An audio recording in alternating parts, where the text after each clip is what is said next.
ಯಂತ್ರ ಮಂತ್ರ ತಂತ್ರ ವಿದ್ಯೆಯನ್ನ ಕಲಿತಾ ಇದಾರೆ ಅಂದ್ರೆ ಅವ್ರಿಗೆ ಒಂದು ವಾಸನೆನೂ ಇರುತ್ತೆ. ಅದನ್ನ ಅವ್ರಿಗೆ ಹೇಳ್ಕೊಟ್ಟಿರೋರು ಅವರ ಸ್ವಾರ್ಥ ಬಂದಾಗಿ ಹೇಳ್ಕೊಡ್ತಾರೆ. ಆವಾಗ ಮಾತ್ರ ಅದು ನಿಮ್ಗೆ ನಿಜ ಅಂತ ನೀವು ಹೇಳ್ಬೋದು. ರಿಯಲ್ ಸ್ಪಿರಿಚುಯಾಲಿಟಿ ಇದೆಯಲ್ಲ, ಗುರುಗಳನ್ನು ಹುಡುಕಿಕೊಂಡು ಹೋಗೋದಿಲ್ಲ,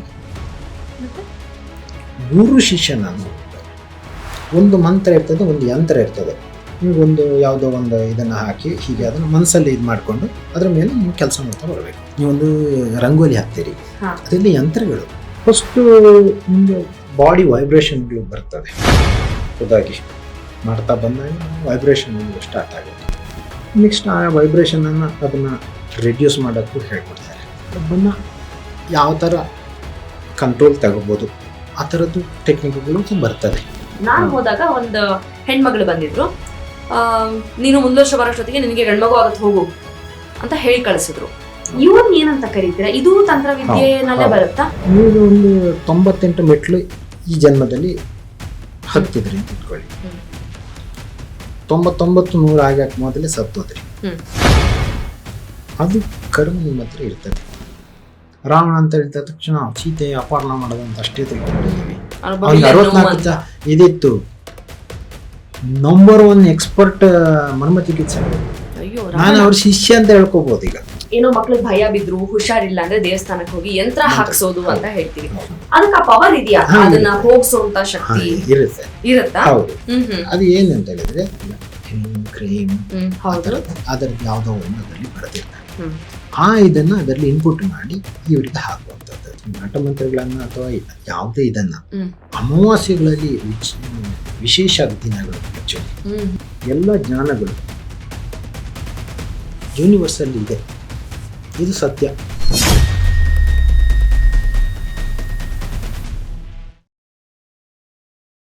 ನಿಮ್ಗೆ ಯಾವಾಗ ಗೊತ್ತಾಯ್ತು ನಿಮ್ಗೂ ಅದೊಂದು ವಾಸನೆ ಇದೆ ಅಂತ? 35 ವರ್ಷ ಮೊದಲು ಯಾರೋ ಒಬ್ರು ಪೂನಾದಲ್ಲಿದ್ದು ನನ್ನ ಗುರುಗಳು. ಪೂನಾದಿಂದ ಬಂದು ನಾನಿದ್ದದ್ದು ದಕ್ಷಿಣ ಕನ್ನಡದಲ್ಲಿ ಒಂದು ಹಳ್ಳಿಯಲ್ಲಿ.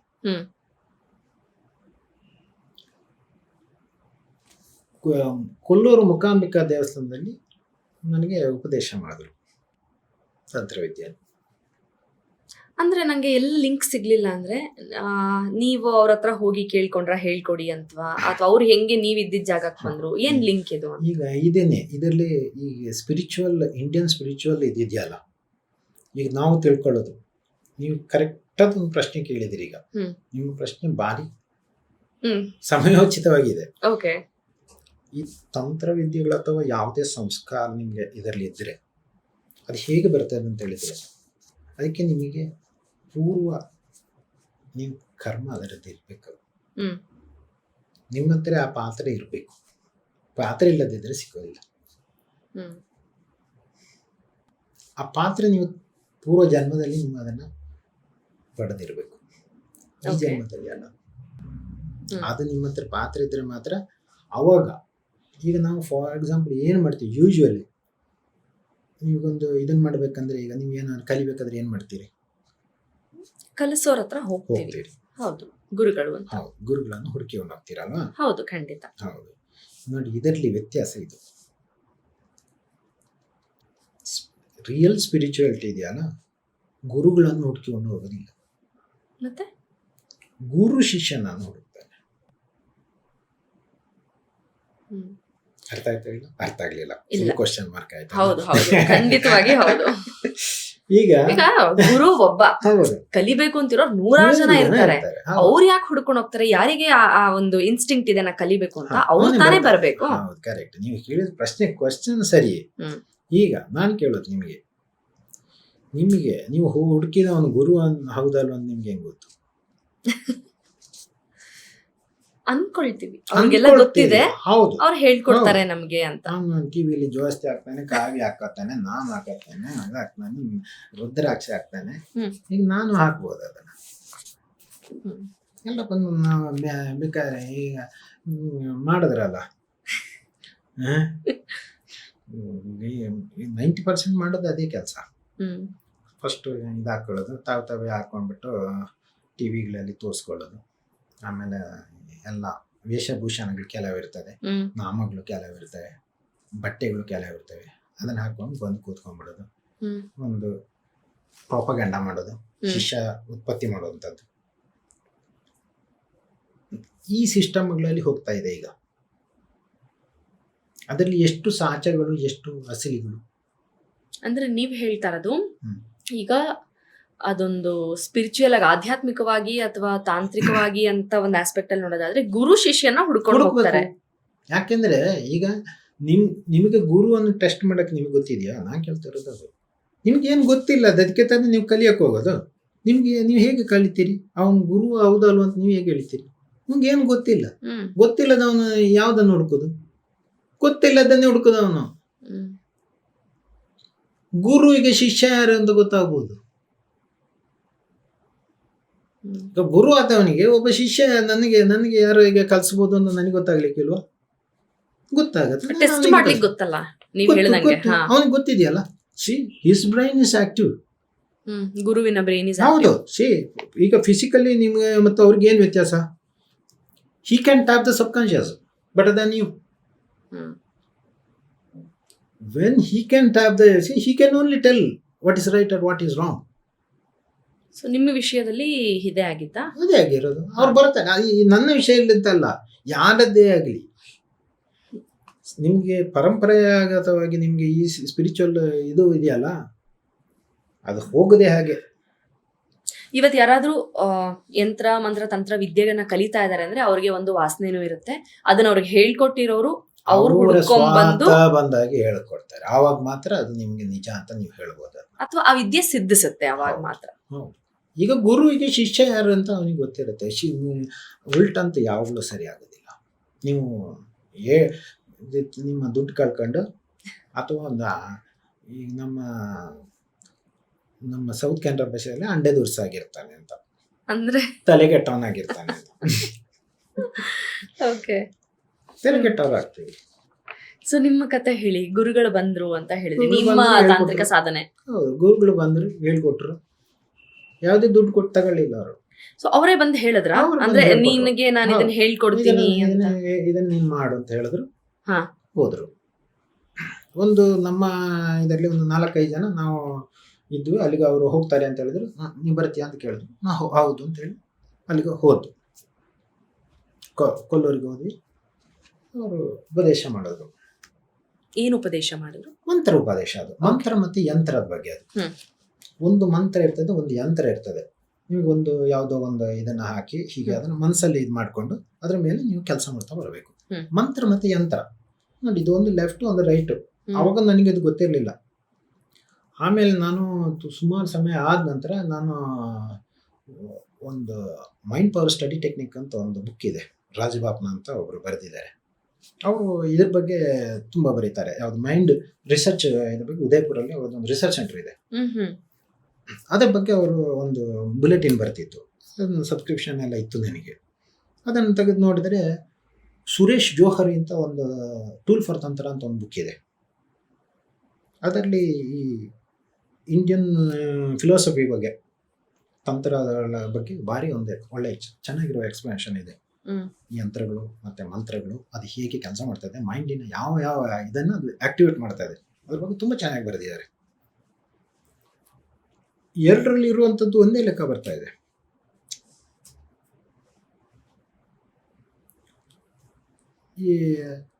ಅದನ್ನು ಯೂಸ್ ಮಾಡಿದೆ.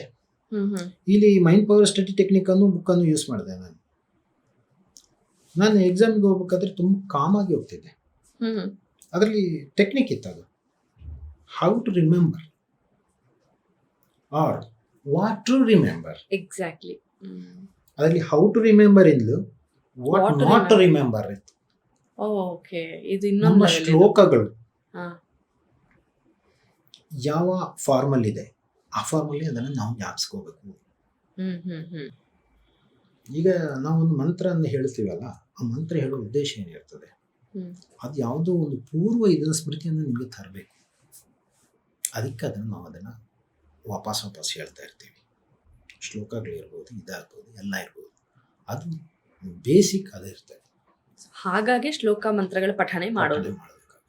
ಓಕೆ, ಸೊ ಹಳೆಯದು ಏನೋ ಒಂದು ನಮಗೆ ಲಿಂಕ್ ಆಗುತ್ತೆ. ಆ ಯಂತ್ರಗಳು, ಈಗ ನಾವು ಯಾವುದೋ ಒಂದು ನೀವೊಂದು ರಂಗೋಲಿ ಹಾಕ್ತೀರಿ, ಅದರಲ್ಲಿ ಯಂತ್ರಗಳು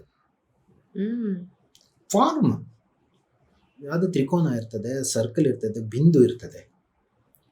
ನೋಡಿ ಯಾವುದೇ ತ್ರಿಕೋನ ನಿಮ್ಮ ಇದರಲ್ಲಿ ಏನಕ್ಕೆ ಅಲ್ಲಿ ಒಂದು ಫಾರ್ಮ್ ಇರ್ತದೆ. ಆ ಫಾರ್ಮ್ ಅನ್ನು ನೀವು ರಿವೈವ್ ಮಾಡ್ತಾ ಇದ್ದೀರಾ. ನಿಮ್ಗೆ ಅದು ಸಮಥಿಂಗ್ ನಿಮ್ಗೆ ಅಲ್ಲಿ ನೆನಪು ಬರಬೇಕು. ಅದಕ್ಕೆ ಅದನ್ನು ನಾವು ಬರಿತೀವಿ. ಅವರು ಹೇಳ್ಕೊಟ್ರು ಹೋದ್ರು, ನಾ ಅದನ್ನು ಪ್ರಾಕ್ಟೀಸ್ ಮಾಡ್ತಾ ಬಂದೆ ಅಷ್ಟೇ. ಸೊ ಇದೆಲ್ಲ ಅದನ್ನ ನೀವು ಸೋರ್ಸ್ಗಳನ್ನ ಹುಡುಕೊಂಡು ಅದನ್ನ ಪ್ರಾಕ್ಟೀಸ್ ಮಾಡಿದ್ರಿ. ಸೋರ್ಸ್ಗಳು ಅವ್ರು ಬರ್ತಾರೆ ಹೇಳ್ತಾರೆ. ಅವ್ರು ಬರ್ತಾರೆ ನಿಮ್ಗೆ ನಿಮ್ಮ ಟೈಮ್ ಬಂದಾಗ. When you are able to get that frequency, ನಿಮ್ಮ ಚಕ್ರ 1ರಿಂದ ನಂತರ ಹೋದಾಗ ಅದೇ ಬರ್ತದೆ. ವೇದ ಅಂತ ಹೇಳುವಂಥದ್ದು ಅದು. ವೇದಕ್ಕೆ ಯಾರು ಆಥರ್ ಇಲ್ಲ, ನೆನಪಿದೆಯಾ? ಇದು ಗೊತ್ತಿದೆಯಾ? ವೇದಕ್ಕೆ ಆಥರ್ ಇಲ್ಲ. ಹಂಗಿದ್ರೆ ಅದು ಏನು? ಆಕ್ಚುಲಿ ಈ ವೇದಗಳ ಬಗ್ಗೆ ರೀಸೆಂಟ್ ಆಗಿ ಮಹಿಳಾ ಪುರೋಹಿತರೊಬ್ರು ಬ್ರಹ್ಮರಾಮ ಮಹೇಶ್ವರಿ ಅಂತ ರೀಸೆಂಟ್ ಆಗಿ ಅವ್ರ ಜೊತೆಗೆ ಒಂದು ಪಾಡ್ಕಾಸ್ಟ್ ಮಾಡಿದ್ವಿ. ಅವರು ಇದೇ ವಿಚಾರ ಹೇಳಿದ್ರು. ವೇದಗಳಲ್ಲಿ ಮೆನ್ಷನ್ ಮಾಡದೇ ಇರೋ ವಿಚಾರಗಳೇ ಇಲ್ಲ, ಎಲ್ಲವೂ ಇದೆ. ಬಟ್ ಯಾರು ಬರ್ದಿದ್ರೆ ಮೂಲ ಏನು ಅಂತ ನೋಡೋದಾದ್ರೆ ಅದಕ್ಕೆ ಎಲ್ಲೂ ರೆಫರೆನ್ಸ್ ಇಲ್ಲ ಅಂತ ಅವರು ಇದನ್ನೇ ನೀವ್ ಹೇಳಿದ ಮಾತನ್ನ ಹೇಳ್ತಾ ಇದ್ರು. ವೇದ ಅಂದ್ರೆ ಏನಂದ್ರೆ ಆಕ್ಚುಲಿ ಯೂನಿವರ್ಸ್ ಅಲ್ಲಿ ಇರುವಂತ ಒಂದು ಫ್ರೀಕ್ವೆನ್ಸಿ ಅದು. ಆ ಫ್ರೀಕ್ವೆನ್ಸಿ ಅಲ್ಲೇ ಇರ್ತದೆ.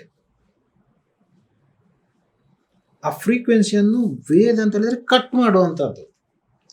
When you become a modulator of that frequency you can gain that. ಅರ್ಥ ಆಗಿಲ್ಲ ಅಲ್ಲ? ಇಲ್ಲ. ಈಗ ನಮ್ಮ ಟಿವಿ ಇದೆ, ನೀವು 112 ಹಾಕಿ 115 ಹಾಕಿದ್ರೆ ಸ್ಟಾರ್ ಟಿವಿ ಬರ್ತದೆ. 104 ಹಾಕಿದ್ರೆ ಇನ್ನೊಂದು ಬರ್ತದೆ. ಸ್ಪೋರ್ಟ್ಸ್ 4 ಹಾಕಿದ್ರೆ ಕ್ರಿಕೆಟ್ ಹಾಕ್ತೀರಿ, ಒಂದ್ ಕಡೆ ನ್ಯೂಸ್ ಹಾಕ್ತೀರಿ, ಇದಾಗ್ತೀರಿ. ಹಾಗೆ ಅದು ಎಲ್ಲದೂ ಇತ್ತು. ಯಾವ್ದ್ರಿಂದ ಅದು ನೀವು ಕೆಲಸ ಮಾಡಿದ್ರಿ? ಒಂದು ರಿಮೋಟ್ ಇಂದ. ರಿಮೋಟ್ ಅನ್ನ ಫ್ರೀಕ್ವೆನ್ಸಿ ಮಾಡ್ಯುಲೇಟರ್ ಅಂತ ಕರಿತೀವಿ. ಅದೇ ವೇದಾನ? ಅದಲ್ಲ, ವೇದ ಇದಿತ್ತು ಯಾವುದು ನಿಮ್ಮ ಚಾನೆಲ್ಗಳು ಅಲ್ಲಿ ಪ್ರಸಾರ ಆಗ್ತಾ ಇದೆ, ಅದಲ್ಲಿದೆ. ಈ ಫ್ರೀಕ್ವೆನ್ಸಿ ಮಾಡ್ಯುಲೇಟರ್ ಮಾತ್ರ ನಿಮ್ಮ ಹತ್ರ ಇರುವಂತದ್ದು. ನೀವು ಫ್ರೀಕ್ವೆನ್ಸಿ ಮಾಡ್ಯುಲೇಟರ್ ಅನ್ನು ನೀವು ಯೂಸ್ ಮಾಡಿದಾಗ ನಿಮಗೆ ಬೇಕಾದ ಚಾನೆಲ್ಗೆ ನೀವು ಟ್ಯೂನ್ ಮಾಡ್ಕೊಂಡ್ರೆ. ಹಾಗೆ ಎಲ್ಲ ಜ್ಞಾನಗಳು ಯೂನಿವರ್ಸ್ ಅಲ್ಲಿ ಇದೆ, ಇದು ಸತ್ಯ. ಅದನ್ನ ಪಡೆಯುವಂಥದ್ದು ನೀವು ನಿಮ್ಮ ಬ್ರೈನ್ ಅನ್ನು ಆಕ್ಟಿವೇಟ್ ಮಾಡಿದಾಗ. ಕಾನ್ಶಿಯಸ್ ಮತ್ತೆ ಸಬ್ ಕಾನ್ಶಿಯಸ್ ಇಲ್ಲಿ ಈ ವ್ಯತ್ಯಾಸ ಇದೆಯಲ್ಲ, 80-20 ನಾನು ಏನ್ ಹೇಳ್ತಾ ಇದ್ದೆ, ಈ 50-50ಕ್ಕೆ ಬಂದಾಗ ಆ ಫ್ರೀಕ್ವೆನ್ಸಿಗೆ ನೀವು ಮ್ಯಾಚ್ ಆಗ್ತೀರಿ. When you become that frequency, you are connected with the very nature. Right. Then you will get it immediately without anybody's ಇದು ನಿಮಗೆ ಅದು ಬರುತ್ತೆ. ಅದನ್ನ ಸಿದ್ಧಿ ಅಂತ ಕರಿತೀವಿ. ಸೊ ನಿಮಗೆ ಗುರುಗಳು ಬಂದ್ರು, ಪ್ರೇರಣೆ ಆಯ್ತು, ಅವರು ಕೊಲ್ಲೂರು ಕರ್ಕೊಂಡು ಹೋದ್ರು, ನೀವು ಪ್ರಾಕ್ಟೀಸ್ ಮಾಡಕ್ ಸ್ಟಾರ್ಟ್ ಮಾಡಿದ್ರಿ. ಸೊ ನಿಮಗೆ ಸಿದ್ಧಿಸಿದ್ದು ಏನು ಅದರಿಂದ? ಅದನ್ನ ಕಲ್ತ್ಕೊಳ್ಳೋದು ಒಂದು ಸಿದ್ಧಿ ಆಯ್ತು. ಅದು ಸ್ಟಾರ್ಟ್ ಮಾಡಿದೆ. ಅದ್ರ ಮಂತ್ರ ಹೇಳ್ಬೇಕು, ಒಂದ್ ದಿನ ಅದನ್ನ ಕೂತು ಮಂತ್ರ ಹೇಳ್ಬೇಕು, ಅಷ್ಟೇ ಸರಿ. ನನ್ನ ಕ್ಯೂರಿಯಾಸಿಟಿ ಆಯ್ತು, ಅದನ್ನ ಹೇಳ್ಬೇಕು. ಅದು ಮಾಡ್ಕೊಂಡ್ ಬಂದೆ. ನನ್ ಜೊತೆ ಇದ್ದವರೆಲ್ಲ ಬಿಟ್ಬಿಟ್ರು, ನಾನ್ ಬಿಡ್ಲಿಲ್ಲ. ಫಸ್ಟ್ ನಿಮ್ಗೆ ಬಾಡಿ ವೈಬ್ರೇಷನ್ಗಳು ಬರ್ತದೆ. ಖುದ್ದಾಗಿ ಮಾಡ್ತಾ ಬಂದಾಗ ವೈಬ್ರೇಷನ್ಗಳು ಸ್ಟಾರ್ಟ್ ಆಗುತ್ತೆ. ನೆಕ್ಸ್ಟ್ ಆ ವೈಬ್ರೇಷನ್ ಅನ್ನ ಅದನ್ನ ರಿಡ್ಯೂಸ್ ಮಾಡಕ್ಕೂ ಹೇಳ್ಕೊಡ್ತಾರೆ. ಸೆಕೆಂಡ್ ಸ್ಟೇಜ್, ಥರ್ಡ್ ಸ್ಟೇಜ್ ಅಲ್ಲಿ ಅದನ್ನ ಹೇಳ್ಬಿಡ್ತಾರೆ. How to take that energy. It is nothing but ನಮಗೆ ಹೇಳಿದಲ್ಲ, it is like a generator. The energy will be there. Stimulation ಮಾಡ್ತದೆ. ಅದನ್ನ ಯಾವ ತರ ತಗೊಂಡು ಹೋಗ್ಬೇಕು ಅಂತ ಹೇಳುವಂಥದ್ದು ಶ್ರೀವಿದ್ಯಾ. ನಾನು ಕಲ್ತಿರೋದು ಶ್ರೀವಿದ್ಯಾ ಟೆಕ್ನಿಕ್. ಓಕೆ. ಅದರಲ್ಲಿ ತುಂಬಾ ಸಾತ್ವಿಕ ಇದರಲ್ಲಿ ಇರ್ತದೆ, ತುಂಬಾ ಸ್ಲೋ ಇರ್ತದೆ. ನಾನು 35 ವರ್ಷ ಅದನ್ನ 40 ವರ್ಷ ಅದರಲ್ಲಿ ಅದನ್ನ ಪ್ರಾಕ್ಟೀಸ್ ಮಾಡಿದ್ದೀನಿ. ನಿಮಗೆ ರಿಸಲ್ಟ್ ಬರ್ಬೇಕಾದ್ರೆ 30 ವರ್ಷ. ಅದನ್ನೇ ಕೇಳಕ್ ಹೋದೆ, ಪ್ರಾಕ್ಟೀಸೇ ಮಾಡ್ತಾ ಇದ್ರೆ ಅದರಿಂದ ಏನ್ ಸಿಗುತ್ತೆ ಅನ್ನೋದು ಯಾವಾಗ ಗೊತ್ತಾಗುತ್ತೆ ಅಂತ? ಗೊತ್ತಾಗತ್ತೆ ನಿಮಗೆ. ಏನಾಗತ್ತೆ ಅಂತ ಹೇಳಿದ್ರೆ, ಈಗ ನಮ್ಮ ಕೆಲಸಗಳಿದೆಯಲ್ಲ, ಹೂ ಎತ್ತಿದಂಗೆ ಕೆಲಸ ಆಗುತ್ತೆ. ಹೌದು, ನಮಗೆ ತುಂಬ ಈಗ ನಮಗೆ ಜೀವನದಲ್ಲಿ ಎಷ್ಟೆಷ್ಟೋ ಮೋಸಗಳು ಮಾಡ್ತಾರೆ ಜನಗಳು. ಹೌದು. ಅದನ್ನ ಓವರ್ಕಮ್ ಮಾಡಕ್ಕೆ ನಿಮಗೊಂದು ಶಕ್ತಿ ಬರುತ್ತೆ. ಅಂದ್ರೆ ಈ ವಿದ್ಯೆ ಕಲಿತವ್ರಿಗೆ ಮೈಂಡ್ ಇನ್ನೊಂದು- ಪವರ್ ಇದೆಯಲ್ಲ, ಮುಂಚೆನೆ ಗೊತ್ತಾಗತ್ತಾ? ಒಬ್ರನ್ನ ನೋಡಿದ ತಕ್ಷಣ ಈ ಮನುಷ್ಯ ನಂಗೆ ಮೋಸ ಮಾಡ್ತಾ ಇದ್ದಾನೆ, ಸುಳ್ಳು ಹೇಳ್ತಾ ಇದ್ದಾನೆ, ಲೆಕ್ಕ ತಪ್ಪು ಹೇಳ್ತಾ ಇದ್ದಾನೆ, ಮ್ಯಾನಿಪುಲೇಟ್ ಮಾಡ್ತಿದ್ದಾನೆ. ಇದನ್ನ ಅದು ನಿಮ್ಗೆ ಯಾವ ಸಿದ್ಧಿಗಳು ಆಗತ್ತೆ ಅದ್ರ ಮೇಲೆ ಡಿಪೆಂಡ್. ಈಗ ನಿಮ್ಗೆ ಯಾವ್ದೀಗ ಬೇಕಂತ ಹೇಳಿದ್ರೆ, ಈಗ ನೀವು ಕರೆಕ್ಟಾಗಿ ಒಂದು ಯೋಗದ ಒಂದು ಇದರಲ್ಲಿ ನಿಮ್ಗೆ ಜಾಸ್ತಿ ಬಂತೆ ಅಂತ ಹೇಳಿದ್ರೆ, ನೀವು ಏನು ಯೋಚನೆ ಮಾಡ್ತಾ ಇದ್ದೀರಿ ಅದರಲ್ಲಿ ಪಟ್ಟಕ್ಕ ಅಂತ ಹೇಳ್ಬೋದು. ನೀವು ಇದು ಸುಳ್ಳು ಹೇಳ್ತಾನ ಅಂತ ನೀವೀಗ ಕ್ವಶನ್ ಮಾರ್ಕ್ ಹಾಕಿದ್ರೆ ಅದು ಟಕ್ಕ ನಾನು ಹೇಳ್ತೀನಿ, ನಾ ಸುಳ್ಳು ಹೇಳ್ತಾ ಇದೀನಿ ಅನ್ಕೋತಾ ಇದೀಯಾ ಅಂತ ಅನ್ಕೋತಾರೆ. ಈ ಆಪ್ತಮಿತ್ರ ಫಿಲಮ್ ಅಲ್ಲಿ ವಿಷ್ಣುವರ್ಧನ್ ಕೂಡ ಏನು ನಿಂಗ್ ಅಂತಿದ್ದಾನೆ ಅಂತ ಅನ್ಕೋತಾ ಇದ್ದಾನಲ್ವಾ ಮಾವ ಅಂತ ಒಂದು ಡೈಲಾಗ್ ಬರುತ್ತೆ. ಅಂದ್ರೆ ಅವ್ನ ಮನ್ಸಲ್ಲಿ ಏನಾಗ್ತಿದೆ ಅಂತ ಇವನು ಹೇಳ್ತಾನೆ. So that is possible. Okay, ಇದರಲ್ಲಿ ಏನಾಗ್ತದೆ ನಿಮಗೆ ಕೆಲವು ಈಗ ಒಬ್ಬನ್ನ ಯಾವ ಥರ ಕಂಟ್ರೋಲ್ ತಗೋಬೋದು ಆ ಥರದ್ದು ಟೆಕ್ನಿಕ್ಗಳು ಬರ್ತದೆ. ನಿಮ್ಮ ಬ್ರೈನ್ ಅನ್ನು ಯೂಶುವಲಿ ಹೇಗೆ ಅಂತ ಹೇಳಿದ್ರೆ, ನಿಮ್ಮ ಬ್ರೈನ್ ಅನ್ನು ಇದು ತುಂಬಾ ಆಕ್ಟಿವೇಟ್ ಮಾಡ್ತದೆ. ಇದರಲ್ಲಿ ಕಾನ್ಫ್ಲಿಕ್ಟ್ಗಳು ಕಡಿಮೆ ಇರ್ತದೆ. ಕಾನ್ಫ್ಲಿಕ್ಟ್ ಅಂದ್ರೆ ದ್ವಂದ್ವ ಅಂತ ಕರಿತೀವಿ ಸಂಸ್ಕೃತದಲ್ಲಿ. ಈಗ ನಮ್ಮೊಳಗಡೆ ಜಗಳ ಆಗುವಂಥದ್ದು, ಅದನ್ನು ನಾವು ಇಳಿಸ್ಬೇಕು. ಇದರಲ್ಲಿ ಏನಂತ ಹೇಳಿದ್ರೆ, ಈಗ ನಾನು ನಿಮ್ಗೆ ಆಗ್ಲೇ ಹೇಳಿದೆ ಇಡ ಮತ್ತೆ ಪಿಂಗಳ ಅಂತ ಹೇಳ್ತಾ ಇದ್ದೆ. ಈಗ ಇಡ ಅಥವಾ ಪಿಂಗಳ ಯಾವ್ದಾದ್ರು ಒಂದು ಕೆಲಸ ಮಾಡ್ತಿದ್ರೆ ನೀವು ಈಗೋದಲ್ಲಿ ಕೆಲಸ ಮಾಡ್ತೀರಿ. The second brain will not be operated. ಹೌದು. The output will be egoistic output. ಇದನ್ನ ನಿಮಗೆ ನಾನು ಹೇಳಬಲ್ಲೆ ಏನು ಈಗೋಯಿಸ್ಟಿಕ್. ಈಗ ಅದು ಪ್ರಾಕ್ಟಿಕಲಿ ಏನು ಏನಾಗುತ್ತೆ, ಈಗ ಪ್ರಾಕ್ಟಿಕಲಿ ಹೇಗಿರ್ತದೆ ಅಂತ ಹೇಳಿದ್ರೆ, ಈಗ ಈಗೋ ಕೆಲಸ ಮಾಡಿದಾಗ ರಿಸಲ್ಟ್ ಈಸ್ ಶೂನ್ಯ. ಸಬ್ ಕಾನ್ಶಿಯಸ್ ಆಕ್ಟಿವೇಟ್ ಆದ್ರೆ ಅದು ಪೂರ್ಣ. ಎರಡು ಸೊನ್ನೆನೆ, ಒಂದು ಸೊನ್ನೆ ಸಣ್ಣದು, ಒಂದು ಸೊನ್ನೆ ದೊಡ್ಡದು ಅಷ್ಟೇ. ಆಯ್ತಾ? ಪೂರ್ಣಮಿದಂ ಪೂರ್ಣಮದಂ ಪೂರ್ಣಾದುಚ್ಯತೆ ಪೂರ್ಣಸ್ಯ ಪೂರ್ಣಮಾದಾಯ ಪೂರ್ಣಾವಶೇಷ. ಪೂರ್ಣದಿಂದ ಪೂರ್ಣ ಸೇರಿಸಿದ್ರೆ ಪೂರ್ಣನೇ ಬರ್ತದೆ, ಪೂರ್ಣದಿಂದ ಪೂರ್ಣ ಕಳೆದಾಗಲೂ ಪೂರ್ಣನೇ ಉಳಿತದೆ, ಅವಶೇಷತೆ. ಇದು ಈಶಾವಾಕ್ಯದ ಒಂದು ವರ್ಗ. ಇಲ್ಲಿ ಯಾವ ಕಳೆದ ಇದರಲ್ಲಿ ನೀವು ಮ್ಯಾಥಮೆಟಿಕ್ಸ್ ಅಲ್ಲಿ ತಕೊಂಡ್ರೆ ಹೇಗೆ 0 + 0 is 0, 0 - 0 is 0. ಇದು ಮ್ಯಾಥಮೆಟಿಕ್ಸ್ ಆಯಿತು. ಅದನ್ನೇ ನೀವು ಸ್ಪಿರಿಚುವಲ್ ಆ್ಯಂಗಲ್ ಅಲ್ಲಿ ತಕೊಂಡ್ರೆ ನಮ್ಮ ಬಿಗ್ ಬ್ಯಾಂಗ್ ಥಿಯರಿಗೆ ಬರ್ತದೆ. ಅದು ಪೂರ್ಣದಿಂದ ಪೂರ್ಣವನ್ನು ಉತ್ಪತ್ತಿ ಮಾಡ್ತದೆ ಬಿಗ್ ಬ್ಯಾಂಗ್ ಥಿಯರಿ. ಈಗ ಬರ್ತಾ ಇದೆ ಅಲ್ಲಿಗೆ. ಆದ್ರೆ ಇದನ್ನ ಯಾವುದೇ ಕಾಲದಲ್ಲಿ ನಮಗೆ ಶಿವ ಹೇಳುತ್ತಾ ಇರ್ತಾರೆ. ಅಂದ್ರೆ ಇದಕ್ಕೆ ಎಲ್ಲ ಲಾಜಿಕಲ್ ಸೈಂಟಿಫಿಕ್ ಅಪ್ರೋಚ್ ಕೂಡ ಇದೆ. ಈಗ ಇದನ್ನು ನಿಮ್ಗೆ ಇದರಲ್ಲಿ ಶಾಸ್ತ್ರ ಇದನ್ನು ಬರ್ದಿದೆ, ನಮ್ಗೆ ಇದನ್ನು ಓದಕ್ ಬರೋದಿಲ್ಲ ಅಷ್ಟೇ. ನಾವು ಇವತ್ತು ಸಂಸ್ಕೃತ ಓದ್ಲಿಕ್ಕೆ ನಮ್ಗೆ ದೊಡ್ಡತನ. ಸೊ ಡಿಕೋಡ್ ಮಾಡಬೇಕು. ಅದನ್ನ ಯಾವ್ದು ಬರ್ದಿದ್ದಾರೆ. ಈಗ ಏನಾಗಿರ್ತದೆ, ಯಾವುದೋ ಒಂದು ವೇದ ಮಂತ್ರ ಹೇಳ್ತಾನೆ, ಅವ್ನ ಮಂತ್ರ ಹೇಳೋವನಿಗೆ ಮಂತ್ರದ ಅರ್ಥ ಗೊತ್ತಿರೋದಿಲ್ಲ. ನಾವು ಅದು ಅವನು ಹೇಳಿದೆ ದಡ್ಡ, ಅವನಿಗೆ ಏನು ಗೊತ್ತಿಲ್ಲ, ಅವನು ಬರೀ ನಾಮ ಹಾಕೊಂಡು ತಿರ್ಗಾಕಿರೋನು ಅಂತ ನಾವು ತಿಳ್ಕೊಂಡಿದೀವಿ. ಅವ್ನು ತಮಾಷೆ ಮಾಡ್ತೀವಿ. ಇವತ್ತು ಹೇಗಾಗಿದೆ ಅಂದ್ರೆ, ವೇದ ಕಲಿತ ಬ್ರಾಹ್ಮಣನಿಗೆ ಹುಡುಗಿ ಸಿಕ್ಕೋದಿಲ್ಲ, ಪರಿಸ್ಥಿತಿ ಅದು. ಇದರಲ್ಲಿ ವೇದ ಅಧ್ಯಯನ ಮಾಡಿ ಪೂಜೆ ಮಾಡೋವನಿಗೆ ಹುಡುಗಿ ಸಿಕ್ಕೋದಿಲ್ಲ, ಅದು ಪರಿಸ್ಥಿತಿ ಆಗಿದೆ. ಅದು ನಮ್ಮ ಹಣೆ ಬರ ಇವತ್ತಿನ ನಾವು ಕಳ್ಕೊಳ್ತಾ ಇರುವಂಥದ್ದು. ಬಟ್ ನೀವು ಇದನ್ನ ಕಲ್ತ್ರಿ, ಬಟ್ ನಿಮ್ಮ ಪ್ರೊಫೆಷನ್ ಅಂತ ನೋಡೋದಾದ್ರೆ ಸಿವಿಲ್ ಇಂಜಿನಿಯರ್. ಒಂದು ಸಿವಿಲ್ ಇಂಜಿನಿಯರ್ ಆಫೀಸ್ ಹಾಕೊಂಡು ಕೂತಿದ್ದೀರಿ, ಬಟ್ ನಿಮಗೆ ಈ ಒಂದು ಶ್ರೀವಿದ್ಯಾ ಉಪಾಸನೆ ಮಾಡ್ತೀರಿ, ವಿದ್ಯೆಗಳನ್ನ, ಈ ವಿಶೇಷ ವಿದ್ಯೆಗಳನ್ನ ಕಲ್ತಿದ್ದೀರಿ. ನಿಮ್ಮನ್ನ ನೋಡಿದ್ರೆ ಅನ್ಸೋದಿಲ್ಲ ಇದನ್ನ ಕಲ್ತಿರಬಹುದಾ ಅಂತ? ಪ್ರಯೋಜನಗಳೇನು ಅಂತ ಹೇಳಿದ್ರಿ, ನೋಡಿದ ಕೂಡಲೇ ಆ ವೇವ್ ಲೆಂತ್ ಗೊತ್ತಾಗೋಗುತ್ತೆ, ಅನಲೈಸ್ ಮಾಡ್ಬಿಡ್ಬೋದು ಎದುರುಗಡೆ ಇರೋ ವ್ಯಕ್ತಿ ಏನ್ ಹೇಳ್ತಿದ್ದಾರೆ ಅಂತ. ಬಟ್ ಒಬ್ಬ ತಾಂತ್ರಿಕ ಅಥವಾ ಈ ಮಹಾವಿದ್ಯೆಗಳನ್ನ ಕಲ್ತಿದ್ದಾರೆ ಅನ್ನೋರ್ಗೆ ಹೀಗೆ ಕಾಣ್ತಾರೆ ಅಂತ ಏನಾದ್ರೂ ಇದೆಯಾ ಇವತ್ತಿನ ಕಾಲಕ್ಕೆ? ಕಾಣ್ಲಿಕ್ಕೆ ಸಾಧ್ಯ ಇಲ್ಲ, ನೀವು ನೋಡ್ಲಿಕ್ಕೆ ಸಾಧ್ಯ ಇಲ್ಲ. ಈಗ ಅಘೋರಿ ನಾಗಾ ಸಾಧುಗಳು ಅಂದ್ರೆ ಗೊತ್ತಾಗ್ತಾರೆ, ಅವ್ರದ್ದೊಂದು ಅಪ್ರೋಚ್ ಇದೆ, ವೇಷಭೂಷಣದಲ್ಲಿ ಗೊತ್ತಾಗುತ್ತೆ. ಹಾಗೆ ಅದರಲ್ಲಿ ಈಗ ಅವ್ರದ್ರಲ್ಲಿ ಇರ್ತಾರೆ, ಒಳ್ಳೆಯವರು ಇಲ್ಲ ಅಂತಲ್ಲ, ತುಂಬಾ ಮೆಚೂರ್ ಆದವ್ರು ಇದಾರಲ್ಲ, ಹೈಯರ್ ಲೆವೆಲ್ಗೆ ಹೋದವರು ಅವರಲ್ಲಿ ಅವರು ಏನು ಮಾಡೋದಿಲ್ಲ. ಇನ್ನು ಲೌಕಿಕ ಇದರಿಂದ ಅವ್ರು ಹೊರಗಡೆ ಬಂದಿರ್ತಾರೆ. ಓಕೆ, ಅವ್ರದ್ದು ಇದು ಈಗ ನಾಗಾ ಸಾಧುಗಳ ಆ ಒಂದು ಇದು ಹೇಗಿರ್ತದೆ ಅಂದ್ರೆ, ಅವರು ಸಂಸಾರದಲ್ಲಿ ಇರೋದಿಲ್ಲ. ಹ್ಮ್ ಸಂಸಾರದಲ್ಲಿ ಇರುವುದೇ ಇಲ್ಲ ಅವರು. ಶ್ರೀವೇದ್ಯದಲ್ಲಿರುವುದು ನೀವು ಸಂಸಾರದಲ್ಲಿ ಇದ್ದುಕೊಂಡು ನೀವು ಪಾರಮಾರ್ಥಿಕವನ್ನು ನೀವು ಸಾಧನೆ ಮಾಡಬಹುದು. ಇಲ್ಲೇ ಇದ್ದು ಮಾಡ್ಬೋದು, ಲೌಕಿಕದಲ್ಲೇ ಇದ್ದು. ಲೌಕಿಕ ಪಾರಮಾರ್ಥಿಕ ಸಾಧನೆ. ಸೊ ಅವ್ರಿಗೆ ಹಿಂಗೆ ಅಟೈರ್ ಅಂತ ಏನಿರೋದಿಲ್ಲ. ಏನಿರೋದಿಲ್ಲ, ನೀವು ವೇಷಭೂಷಣ ಹಾಕೋಬಹುದು ಅಷ್ಟೇ. ಹ್ಮ್ ವೇಷಭೂಷಣ ಹಾಕ್ಬೇಕಾದ ಅಗತ್ಯ ಏನಿದೆ ಅಂತ.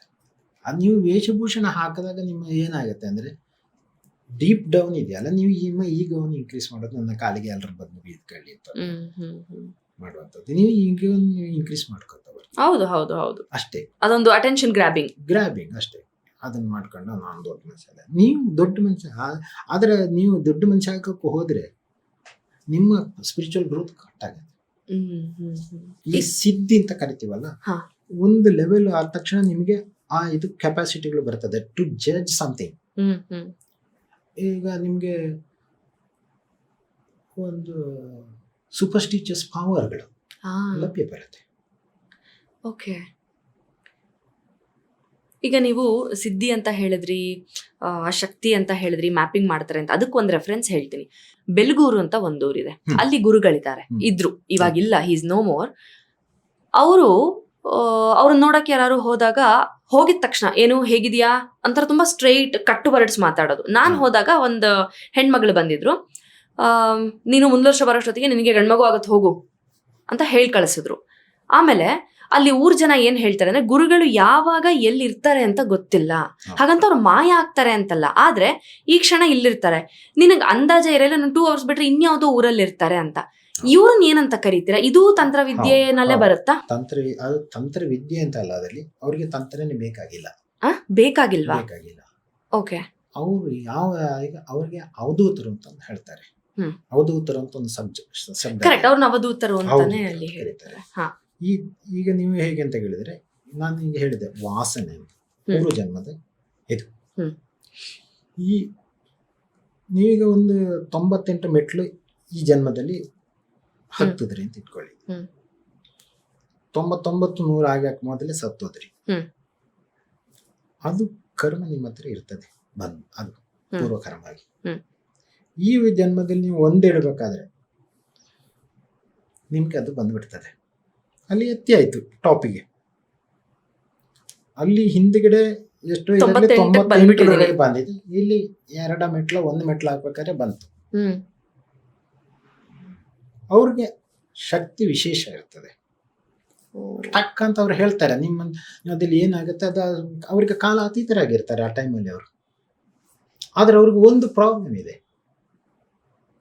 ಅವ್ರು ಏನ್ ಹೇಳ್ತಾರೆ ಅಂತ ಹೇಳುವಂಥದ್ದು ನಿಮ್ಗೆ ಅರ್ಥ ಮಾಡ್ಲಿಕ್ಕೆ ಕಷ್ಟ, ಮತ್ತೆ ಎಲ್ಲ ಒಗಟ ಇದ್ದಂಗೆ ಇರ್ತದೆ. ಕರೆಕ್ಟ್. ಅವ್ರಿಗೆ ಪಾತ ನೆನಪಿರೋದಿಲ್ಲ. ಈ ಜನ್ಮದಲ್ಲಿ ಅವ್ರದ್ದು ಪಾತ್ ಇಲ್ಲ, 0 ಪಾತ್. ಹಳೇದೇ ಅವ್ರ ಹತ್ರ ಅವತ್ತಿರೋದೆಲ್ಲ ಅವ್ರಿಗೆ ಪೂರ್ವ ಜನ್ಮದ ಮರುಕರಣೆ ಅಷ್ಟೇ, ಮರುಸ್ಮರಣೆ. ಸ್ಮರಣೆ. ಈಗ ಇದರಲ್ಲಿ ಆದ್ರೂ ಸಹ ನಿಮಗೆ ಮಾಡೋದಂತ ನಾವು ಸ್ಮರಣೆ ಮಾಡಕ್ಕೆ ಅದನ್ನ ಆಕ್ಟಿವೇಟ್ ಮಾಡ್ತಾ ಹೋಗುವಂಥದ್ದು. ಸಬ್ ಕಾನ್ಶಿಯಸ್ ಅಂದ್ರೆ ನಿಮ್ಗೆ ಇದರಲ್ಲಿ ಕಾನ್ಶಿಯಸ್ ಮತ್ತೆ ಸಬ್ ಕಾನ್ಶಿಯಸ್ ನಿಮ್ಗೆ ಇನ್ನೊಂದು ಹೇಳ್ತೀನಿ ನಾನು. ಕಾನ್ಶಿಯಸ್ ಮತ್ತೆ ಸಬ್ ಕಾನ್ಶಿಯಸ್ ಏನು ಅಂತ. ಈಗ ಕಾನ್ಶಿಯಸ್ ಮೈಂಡ್ ಇದೆಯಲ್ಲ, ಈ ಜನ್ಮದ ಜಾಗೃತಾವಸ್ಥೆಯ ನೆನಪು. ಕರೆಕ್ಟ್, ಜಾಗೃತಾವಸ್ಥೆಯ ನೆನಪಿಟ್ಕೊಳ್ಳಿ. ಎಲ್ಲ ನೆನಪಲ್ಲ, ಜಾಗೃತಾವಸ್ಥೆದು ಮಾತ್ರ ನೆನಪಿರ್ತದೆ. ನಿಮ್ಮ ಮೆಮೊರಿ ಇಟ್ಕೊಂಡಿರೋದು ಮಾತ್ರ. Subconscious is the memory of your past lives, many lives. Okay. So we have to tap that subconscious brain. ಅದಕ್ಕೆ ಏನ್ ಮಾಡಬೇಕು? ಈ ಈಗೋ ಇದೆಯಲ್ಲ, ಅದನ್ನ ತೆಗಿಯಕ್ಕೆ ಅಭ್ಯಾಸ ಮಾಡಬೇಕು. ಈಗ ನಾವು ಶಾಲೆಯಲ್ಲಿ ಏನ್ ಕಲಿತೀವಿ? ಇದು ಅಲ್ಲಲ್ಲ, ಕೈ ಎತ್ತದು. ಹೌದು, ಟೀಚರ್ ನಾನು ಹೇಳ್ತೀನಿ ಅಂದ್ರೆ ಈಗೋನಲ್ಲೇ ಇರ್ತೀವಿ ನಾನು, ನನಗೆ ಅಂತ. ನಮ್ಮ ಇದಿದೆಯಲ್ಲ, ನಮ್ಮ ಶಿಕ್ಷಣ ಇದೆಯಲ್ಲ, ಈಗೋ ಬೆಳೆಸ್ತಾ ಇದೆ. ಅದನ್ನ ಕಟ್ ಮಾಡಬೇಕಾಗಿರೋದು. ಅದನ್ನ ಕಟ್ ಮಾಡಕ್ಕೆ ನೀವು ಅಭ್ಯಾಸ ಮಾಡಿದ್ರೆ ನಿಮ್ಮ ಸಬ್ ಕಾನ್ಶಿಯಸ್ ಟ್ಯಾಪ್ ಮಾಡಕ್ಕೆ ನೀವು ಕಲಿಬಹುದು.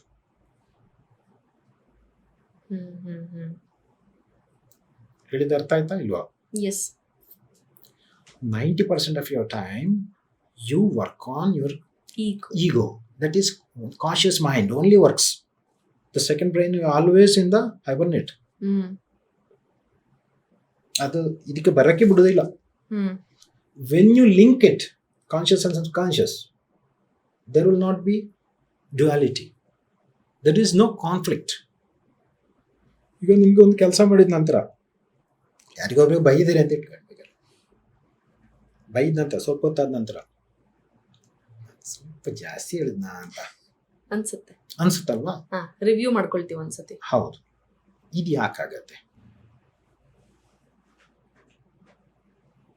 ಯಾಕೆ? The work done is by conscious mind. First ನಿಮ್ಮ ಈಗೋ ಇದೆಯಲ್ಲ, ಕೈ ಎತ್ತುತ್ತದೆ, ನನಗೆ ಗೊತ್ತಿದೆ.